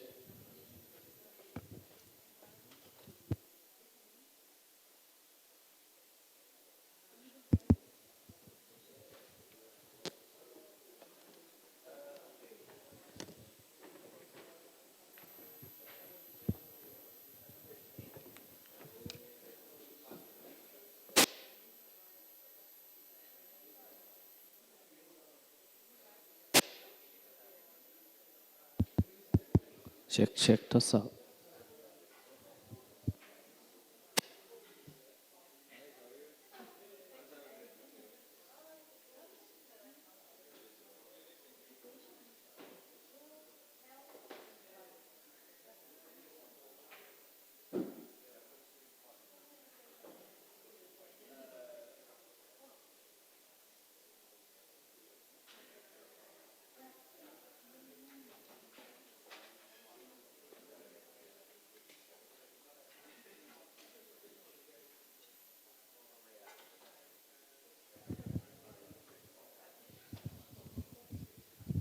check, check ทดสอบหนึ่งสอง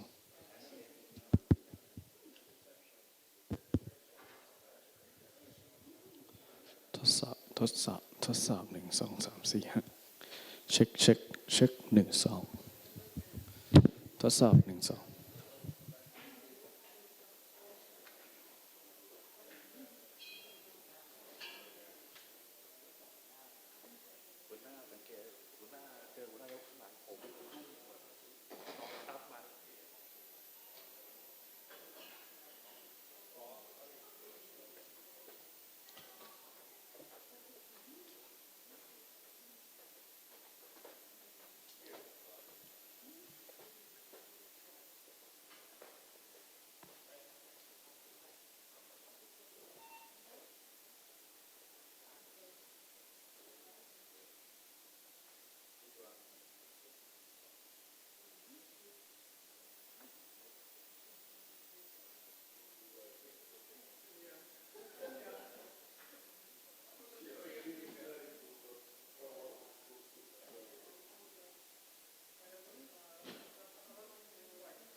ที่ตรงนี้ก็มีเวทีอยู่ละ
Someone just like some backup.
Provided, but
Excellencies, distinguished delegates, ladies and gentlemen, it is my pleasure to announce that the third session of the Committee on Macroeconomic Policy, Poverty Reduction, and Inclusive Development will begin. Please kindly take your seats.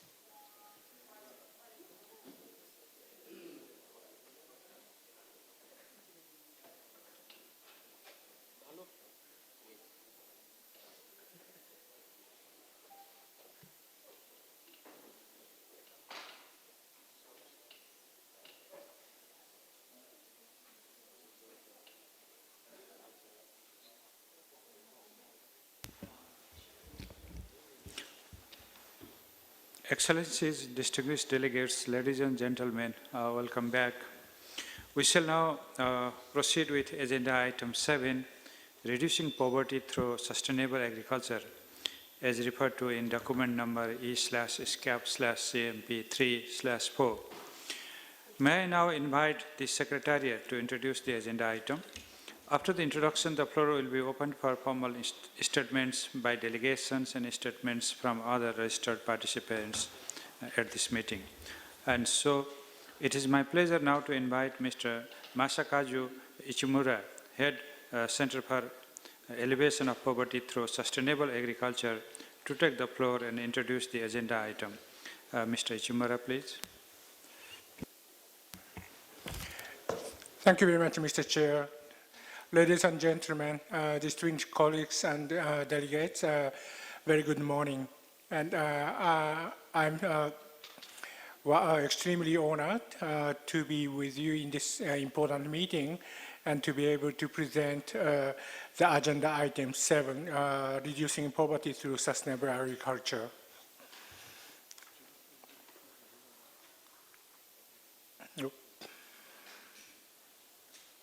Can you help? Okay, yeah. Thank you. The agenda item, reducing the poverty through sustainable agriculture. This has been a sub-element of this sub-program 1, Macroeconomic Policy and Poverty Reduction and Development, for quite some time. And the program is implemented by a center called CAPSA in Bogor, Indonesia. And well, you might be familiar with the activity of the center, and you might not be, but well, I think we have now quite a good set of new mandate, and our readiness for work for our member countries is well presented in the background paper. But our activities normally include analytical research, policy advocacy, capacity building, and information networking. And our activities is regularly reported to our governing council, which is held annually, and then to the ESCAP commission session, and including the last commission session in May this year, we had a very good compliment about the progress in our activities.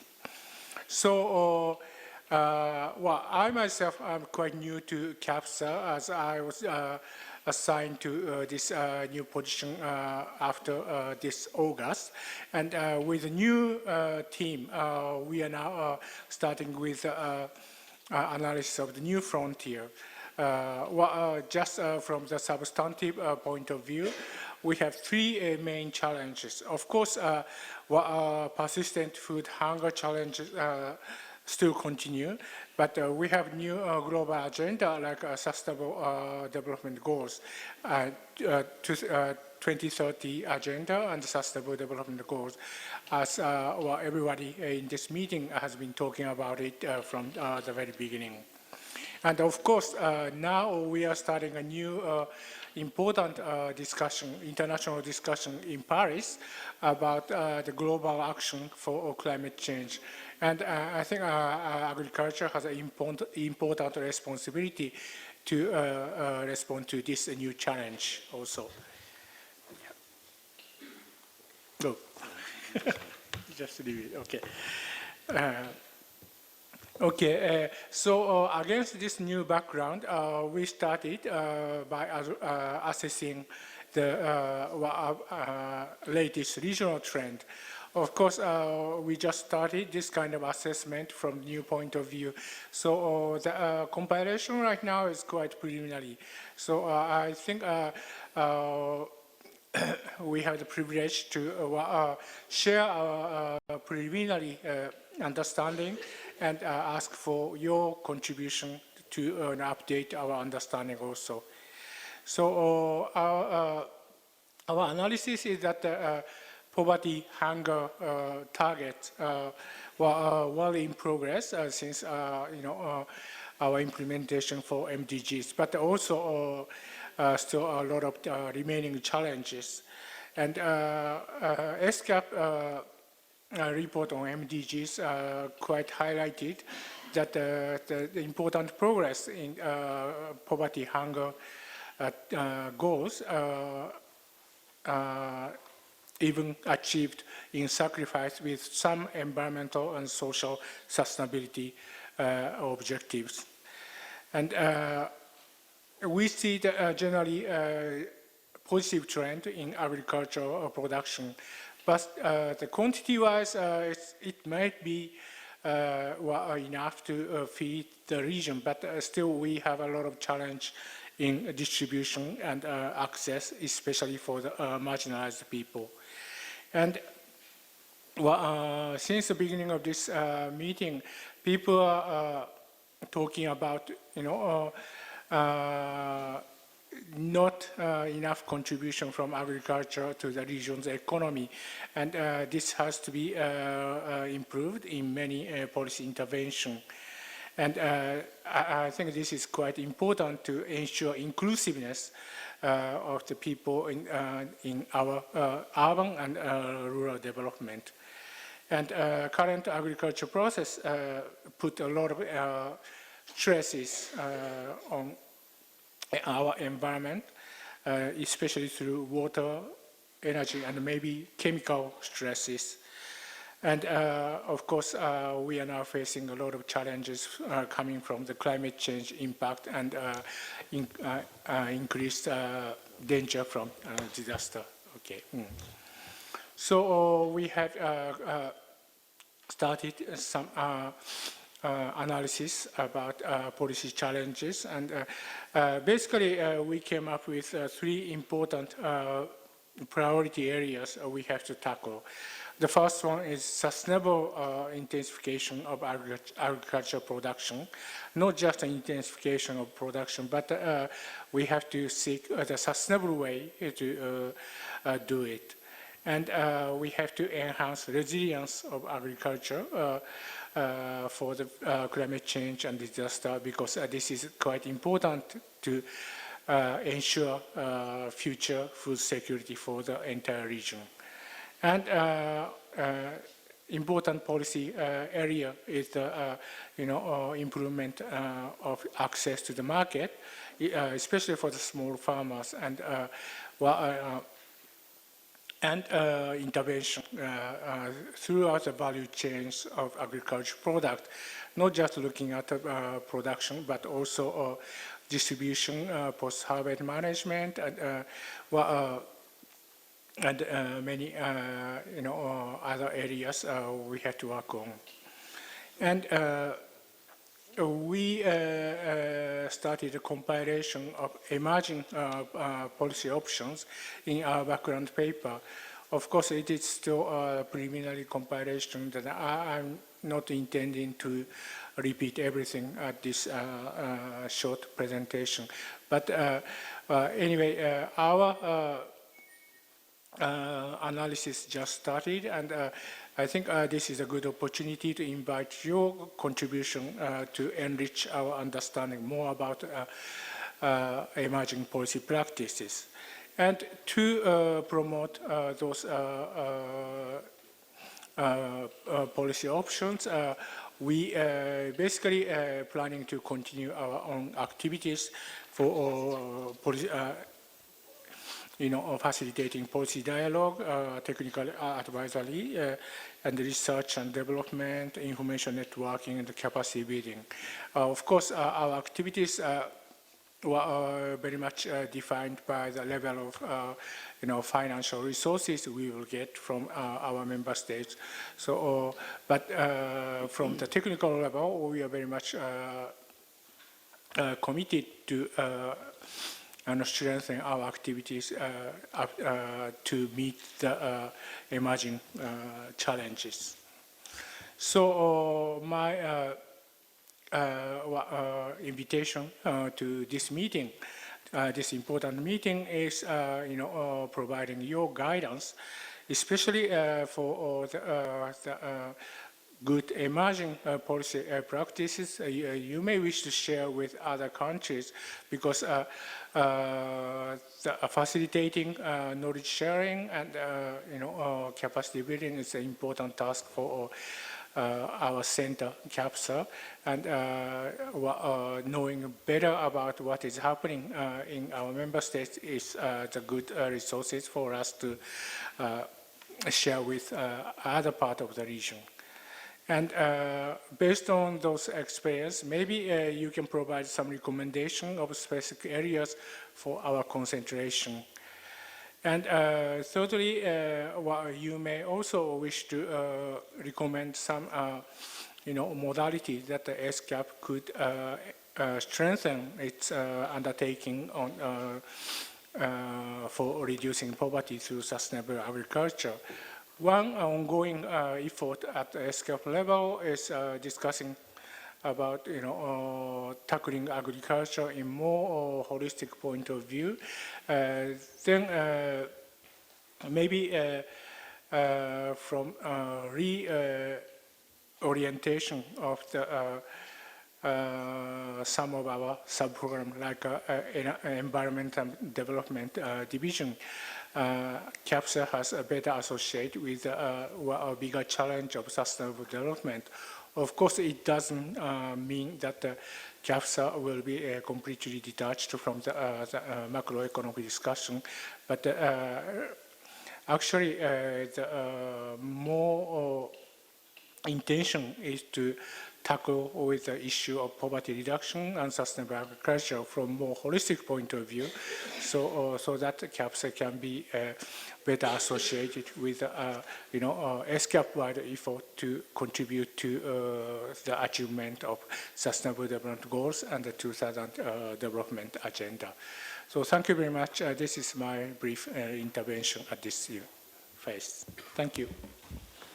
Thank you. Thank you very much, Mr. Ichimura. I would now like to open the floor to statements from government delegations and other delegations. As mentioned before, statements will be read in the order in which they have been received by the conference officer. The floor is now open for comments, and I should like to invite first the speaker on the list, the distinguished delegate from Indonesia. Mr. Chairman, distinguished delegates, ladies and gentlemen, I'm speaking on behalf of my Indonesian delegation here. Since this is the first time for my delegation to take the floor, on behalf of my delegation, let me congratulate you, Mr. Chairman, for your assumption in chairing the meeting, and we trust in your able leadership that our meeting will be fruitful. My delegation wishes to make a statement on agenda item 7, reducing poverty through sustainable agriculture, on this Committee on Macroeconomic Reducing Poverty and Inclusive Development. Let me begin by thanking the Secretariat for providing the document before this committee meeting. Our committee meeting this year has come after the adoption for Sustainable Development Goals 2030, agreed in September 2015 with 17 goals and 169 targets. These goals will have a significant impact how our work will achieve sustainable development for the betterment of our people and the planet. All of 17 goals are equally important and should complement each other. We all need to continue to integrate and balance the three dimensions of sustainable development through effort in sustaining economic growth, social development, and protecting the environment. In regard to our agenda in reducing poverty through a sustainable agriculture, goal number 2 of SDGs have clearly mentioned to end hunger, achieve food security, and improve nutrition and promote sustainable agriculture. The Asia and Pacific region has a role to play in achieving the goals and targets. We are all obligated to fulfill this role in attaining the welfare and well-being of our people in the region. The Center of Alleviation of Poverty through Sustainable Agriculture, we call it CAPSA, located in Bogor, West Java, Indonesia, has an important role to play in achieving the goals for the region. Let me take this opportunity to emphasize a number of actions that CAPSA needs to take in this regard. First, the work and programs by CAPSA needs to be continued, strengthened, and with the involvement of and contribution by member countries of Asia and the Pacific. Second, CAPSA needs to align with the strategic planning of agriculture from its member countries in order to bring real and significant benefit to the people. Third, CAPSA needs to extend its network with relevant agriculture research and development institutions throughout Asia and Pacific region in finding new ways and innovation for sustainable agriculture. These are three broad actions that we believe CAPSA should continue and expand further to engage with other member countries in the region. It is evident that our region faces multiple challenges by agriculture and food system and the need to address simultaneously and holistically. And therefore, it is critical that requirement for capacity building is necessary. CAPSA should continue to focus on rigorous effort in capacity building to improve efficiency and sustainability of agriculture system and modalities for the innovation and technology needed. The government of Indonesia continues to support the South-South cooperation mechanism, and further CAPSA needs to collaborate with existing mechanism of South-South cooperation in the region that can be explored and utilized for the benefit of the people. In concluding my intervention, the government of Indonesia will continue to support UN and ESCAP, work including through its regional institution, and in particular the Center of the Alleviation of Poverty through Sustainable Agriculture, or CAPSA, which should continue to promote cooperation between and among countries and organizations in the region to enable knowledge sharing and best practice with a particular focus on agriculture innovation system. Thank you. Thank you very much, distinguished delegate from Indonesia. I now invite the distinguished delegate from Japan. The floor is yours. Thank you, Chairman, for giving me opportunity to take floor. And first of all, 2/3 of people suffering from hunger in the world, namely 510 million people living in this Asia and Pacific region. In this sense, we welcome that agriculture and food-related goals included in SDGs of 2030 Development Agenda, especially as the Goal 1 and Goal 2. And we also appreciate CAPSA's long endeavor to tackle this issue with the support from the government of Indonesia. And introducing some of our endeavor, namely Japan. Japan has contributed to the development of Asia and the Pacific region for a long time. And based on our experience and considering the challenge of our world is facing with, the government of Japan adopted new development cooperation charter in last February, including the agricultural development and food value chain enhancement to eradicate poverty through supporting high-quality development of the developing countries. Especially for agro-food value chain, the government of Japan also adopted a strategy for global food value chain in June last year and initiated bilateral dialogues for agriculture, food, forestry, and fisheries with several countries, including Myanmar, Indonesia, and India, with participation of private companies of both sides.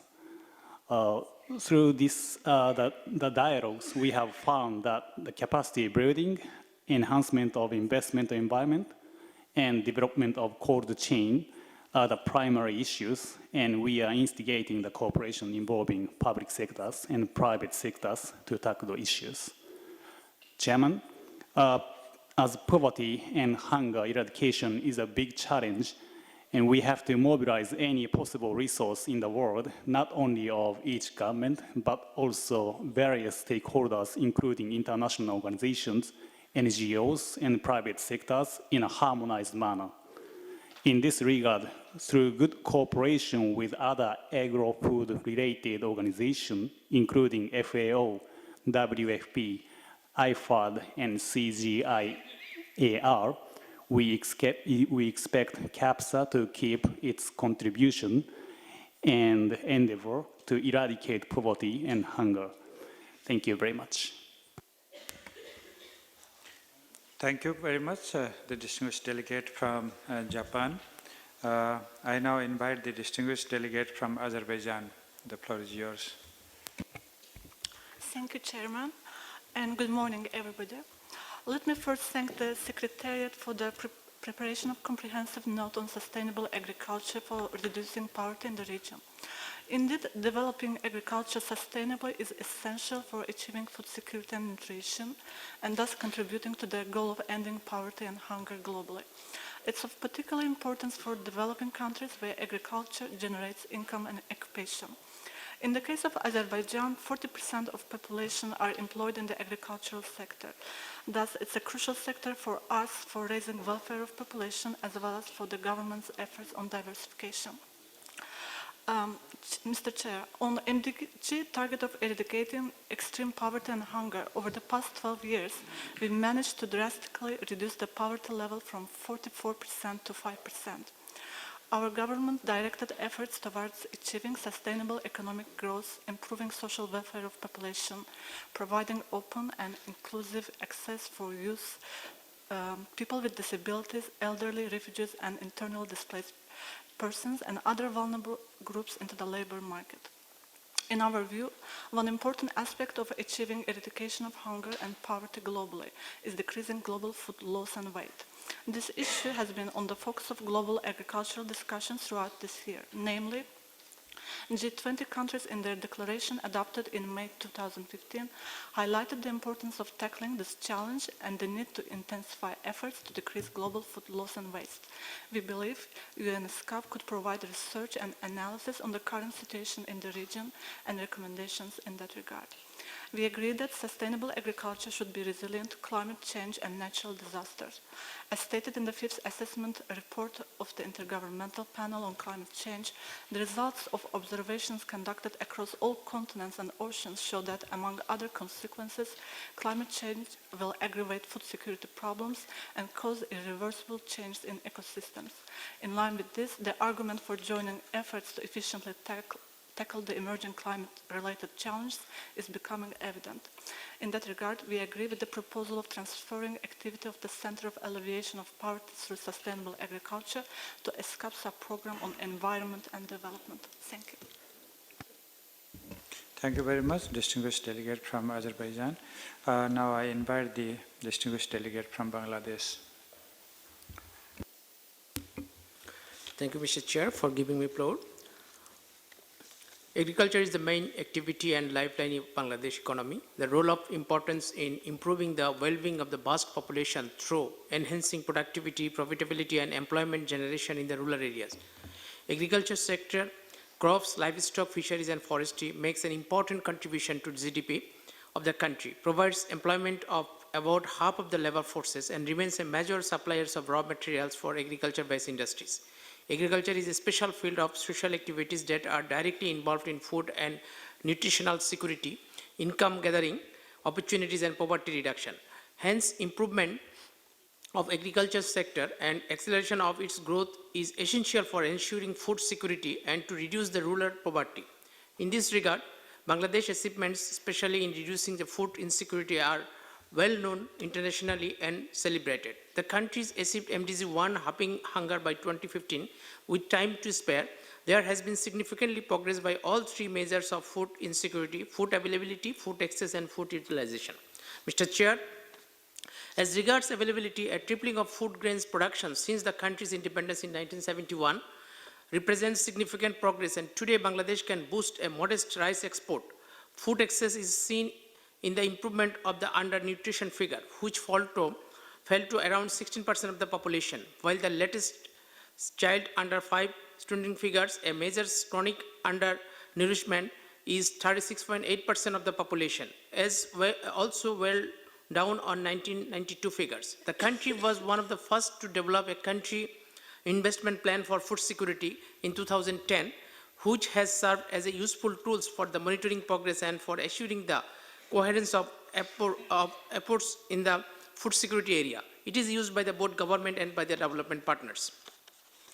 Bangladesh food sector is some problems with the climate change issues. There's in some areas we are suffering from the variable of rainfall, temperature rises, and extreme weather events, and sea level rise. These all are effects in the Bangladesh agriculture. Through this, government taking and addressing some problems of food security and climate change and implementing some measures. The government of Bangladesh has adopted a master plan for agricultural development of the southern region of Bangladesh. Although it is clear that the climate change can have a negative impact on food security, adaptation strategies can be identified which will help farmer and other food producer cope better with the climate change. Some of the main activities which are already in hand include the following: the development and deployment of the stress-tolerant varieties of crops. The range of the stresses may include the high level of salinity, drought, and long-term inundation. In addition, the short-duration varieties can be produced, which escape the worst of the increase of the seasonal salinity in the coastal zone. In areas suffering the drought or variable rainfall, planting of the less water-loving crops may be an option to cope with the variable rainfall, as may identifying alternative source of irrigation water. Mr. Chair, the diversification is another strategy to minimize the risks from the climate change and reduction of the potential crops losses. Integrated production system, including homestead production, may help protect those who with limited land holdings against the effect of the described above. The agroeconomic innovation may also provide a means to adapt to climate change. Greater control of water resources to permit techniques such as alternate wetting and drying, if applied on a large scale, could conserve the irrigation water, and mulching and soil fertility conservation measure could also help cope in area prone to drought. Mr. Chair, the key sources of the funding of the climate adaptation program, which addresses the food security issues, are the following. The government of Bangladesh already resources through the annual development plan, including through the Bangladesh Climate Change Trust Fund, bilateral assistance from the development partners, including the International Finance Institution, and global adaptation funds such as the Green Climate Fund. The overall context is set by the Bangladesh Climate Change Strategy and Action Plan developed in 2009, with further direction to be provided by the Country Investment Plan for the Environment, Forestry and Climate Change, which is currently under the preparation by the Ministry of Environment and Forest.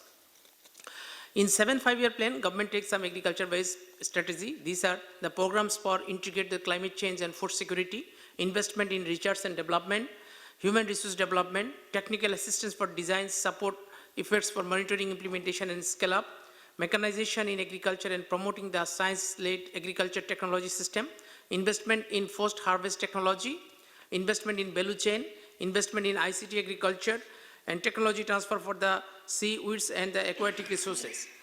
Economic use of water resources, investment in coastal aquaculture and marine fisheries, capacity development of the research institution, investment in dairy and cattle development, and private sector encourage establishing small-scale rural agro-processing center.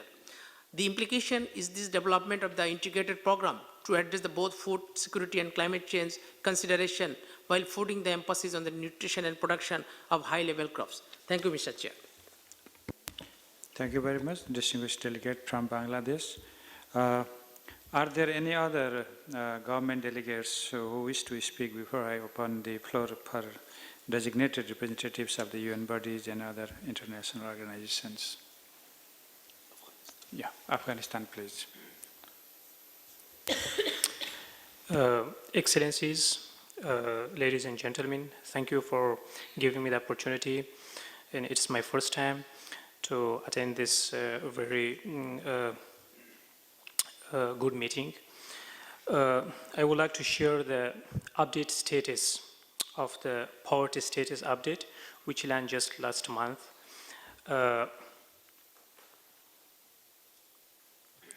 Actually, from the report, the main findings were that 36% of the population was poor in 2011 and 2012. That is 1 in 3 Afghans do not have buying the power and to satisfy the basic food and non-food needs. So the poverty varies geographically, and it is higher in rural area, more in remote areas. 4 out of 5 poor live in rural areas. Half of those who live in the east, northeast, and western regions are poor. As the economy is growing very well in the last couple of years, we can say like from 2008, 2007 up to 2015, the economy is growing like 9.6%, but the poverty is same and constant. It is same as the 36%.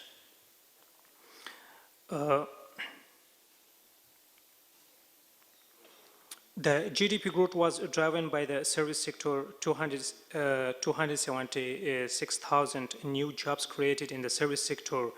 And also the GDP growth shows a strong year on the, due to shocks of the agriculture product. And the poverty did not decline because poor people did not benefit from the growth, and inequality increased. Between 2007 and 2008, in 2011 and 2012, the poor suffered decline in consumption, while the richest benefit most from the growth. So if you see the Gini index in 2007 and 2008, it shows that 29.7%, but it increased in 2011 and 2012 to 31.6%. Why didn't the poor benefit from the growth? As the growth is massive, 9.6%, but still the poverty is the same. Because the poorest and most vulnerable regions did not grow. International spending was not equally distributed, and its benefit some areas more than others. Poorest East, Northeast, and West Central regions did not benefit from the growth and remained vulnerable to negative impact of natural disasters. Second reason, because the poor did not have education skill necessary to take advantage to a better job. So low-skilled daily labor did not provide escape from the poor due to the poor quality and temporary nature and these forms of the employed. And jobs in agriculture were lost due to natural disaster, drought, and limited investment in the sector. Between 2007 and 2008, and 2011 and 2012, human development outcomes improved at the relative fast pace. Literacy rate population aged 15 plus increased by 5% annually. Youth literacy increased by 8% annually, and primary school enrollment increased by 6%, and access to basic service like electricity, safe drinking, sanitation by 14%.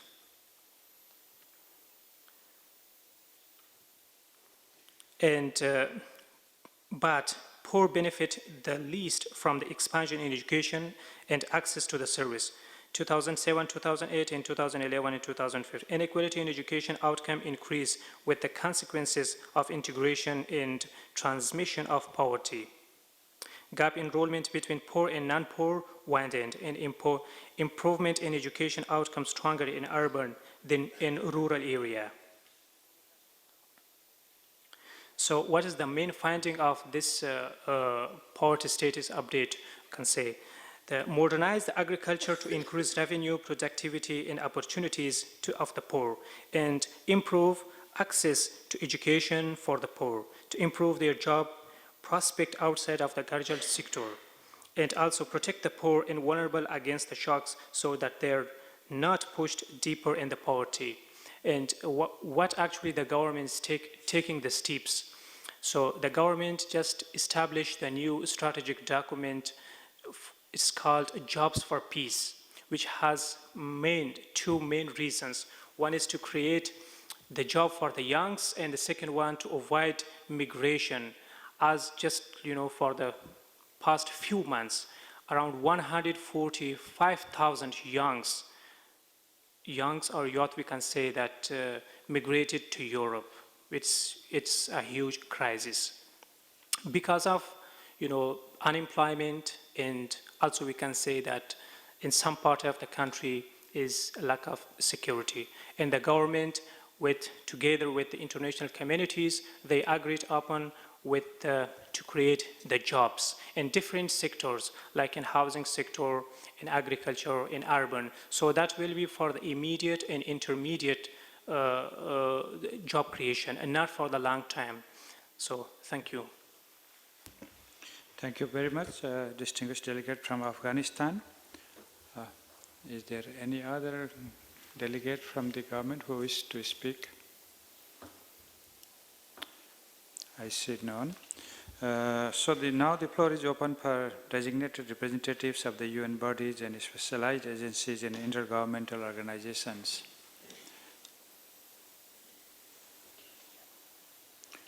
I see none. The floor is now open to designated representatives of the civil society organizations and other entities. I do recognize IBON International, and the floor is yours.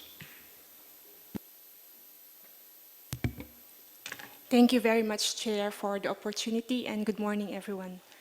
My name is Jennifer Del Rosario Malonzo. I'm from IBON International. It's a development NGO based in the Philippines, but we work internationally. And we are also part of the Asia-Pacific Regional CSO Engagement Mechanism.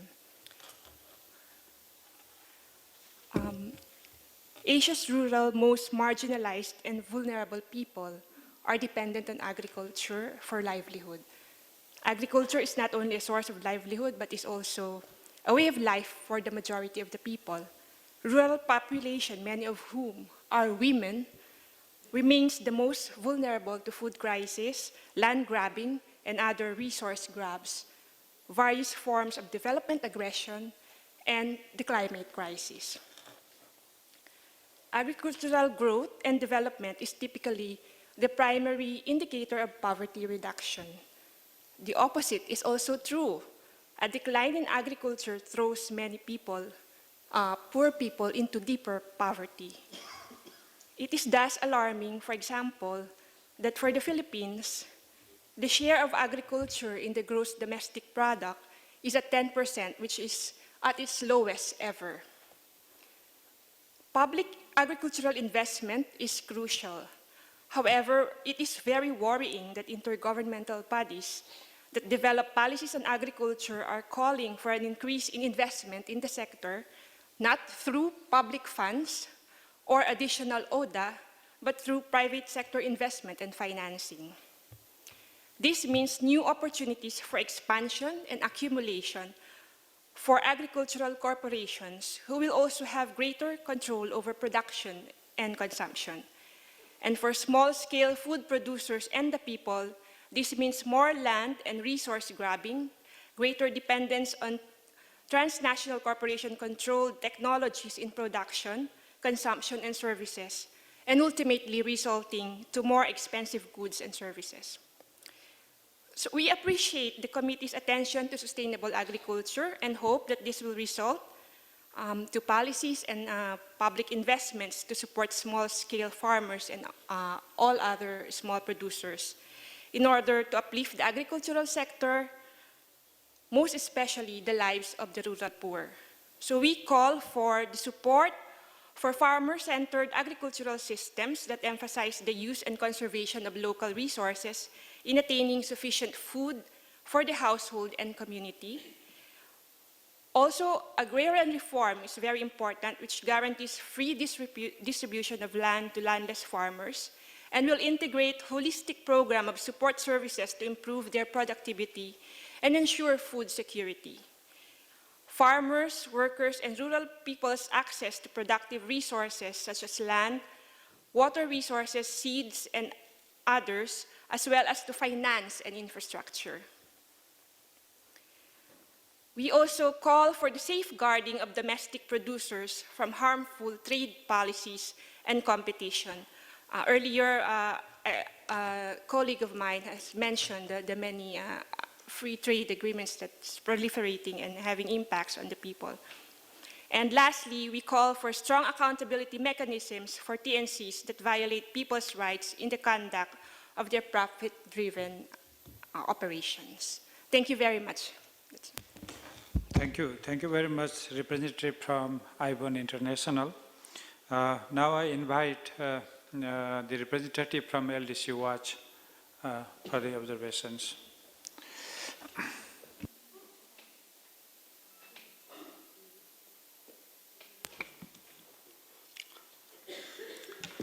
Thank you very much, Chair. Excellencies, ladies, gentlemen, and colleagues from the civil society. Let me echo what my colleague from IBON just mentioned about the issues being faced by the developing world. And also, let me emphasize the issues of LDCs. LDCs are mostly dependent on agriculture, and sustainable agriculture is their dream, but it is not happening. And I don't see good possibility if policy regime and practices are not improved in a big way. That is my observation. Because we have been subjected to various international global forces. For example, as my colleague just mentioned, there is grabbing of resources and corporatization of the resources by the transnational corporations, and that is affecting very much on the very basic basis of livelihood of the people in the LDCs. For example, the indigenous knowledge system and the seeds of the developing countries are really threatened by the monopolization of corporations, and organic agriculture is really under threat. So in this respect, let me request to the distinguished delegates here to implement the voluntary guidelines of tenure rights on land, forests, and fisheries, and ensure the ownership of the people who are dependent on the land resources. And secondly, it is very important to address timely the impacts caused by climate change. Agriculture is the first and foremost to be impacted, and mainly in the LDCs because they do not have adequate capacity and they are most vulnerable. So if we have to have sustainable agriculture in the LDCs, we need to address the climate crisis as soon as possible. Otherwise, the sustainable agricultural development will remain just a rhetoric. In the meantime, there is a big problem of out-migration from rural to urban and from LDCs to urbanized or developing countries. Until and unless there is a policy regime to stop this kind of migration, it is not really possible to develop agriculture in countries that are really vulnerable. Thank you very much for giving me this time. Thank you. Thank you, the representative from LDC Watch, for your observations. Mr. Ichimura, you want to respond very quickly? Yes, thank you very much, Mr. Chairman, and thank you very much for all the interventions in this session. I very much appreciate your contribution, which is very important for us to, make our own analysis and our data coverage more rich and comprehensive. Chelsea. Continue? Yeah. Okay. Then I will carefully analyze your advices and take it into our future program. And your particular advice on working in partnership with the existing program is very seriously taken. In Bogor, Indonesia, we are already enjoying the collaboration with a number of agricultural research institutes in Indonesia, and also other international initiatives like NAM Center for South-South Cooperation and area, which are also based in Indonesia. And we are very much committed to expand this kind of collaboration with existing initiatives. And lastly, but not least, my thanks also goes to our friends from the civil society organizations. From my personal experience, my previous assignment as Environment Development Division, we very much enjoyed working with civil society organizations, especially for the development of the regional CSO engagement mechanism for APFSD. And it is my hope that CAPSA can also strengthen its collaboration with the CSO community, and that is also to enrich our interaction with our governmental partners. Thank you very much. Thank you, Mr. Chimura. With this, the deliberations on agenda item 7 are concluded. I would like to thank all the distinguished delegates and colleagues from other agencies for putting the comments and observations on agenda item 7. As the hour is now nearing to the allocated time for lunch, I propose that we resume session with agenda item 8 after the lunch break. So with this, at 2 p.m. So with this, let me thank you, and I'm now pleased to close the morning session.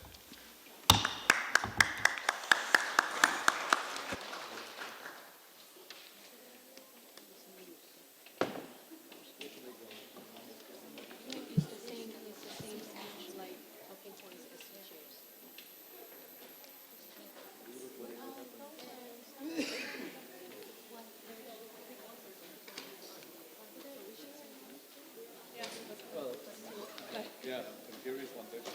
That's what Sheila did. Yeah, so what do you want to do? Huh? Give you my card. Okay, so that's okay. All right.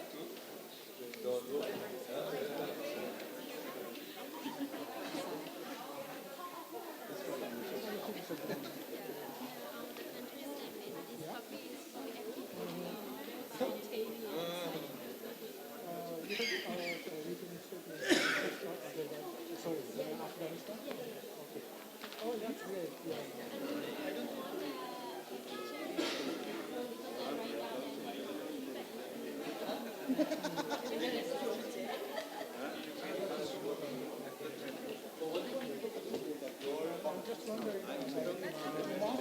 Now, what would you like? Computer is not Bangkok based.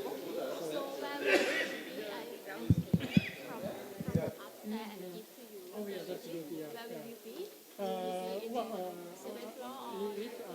I can pick it up after this lunch break. Okay, so I save in my thumb drive and I give you after lunch. Yeah. I'll come back.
環境の人いないんですけど、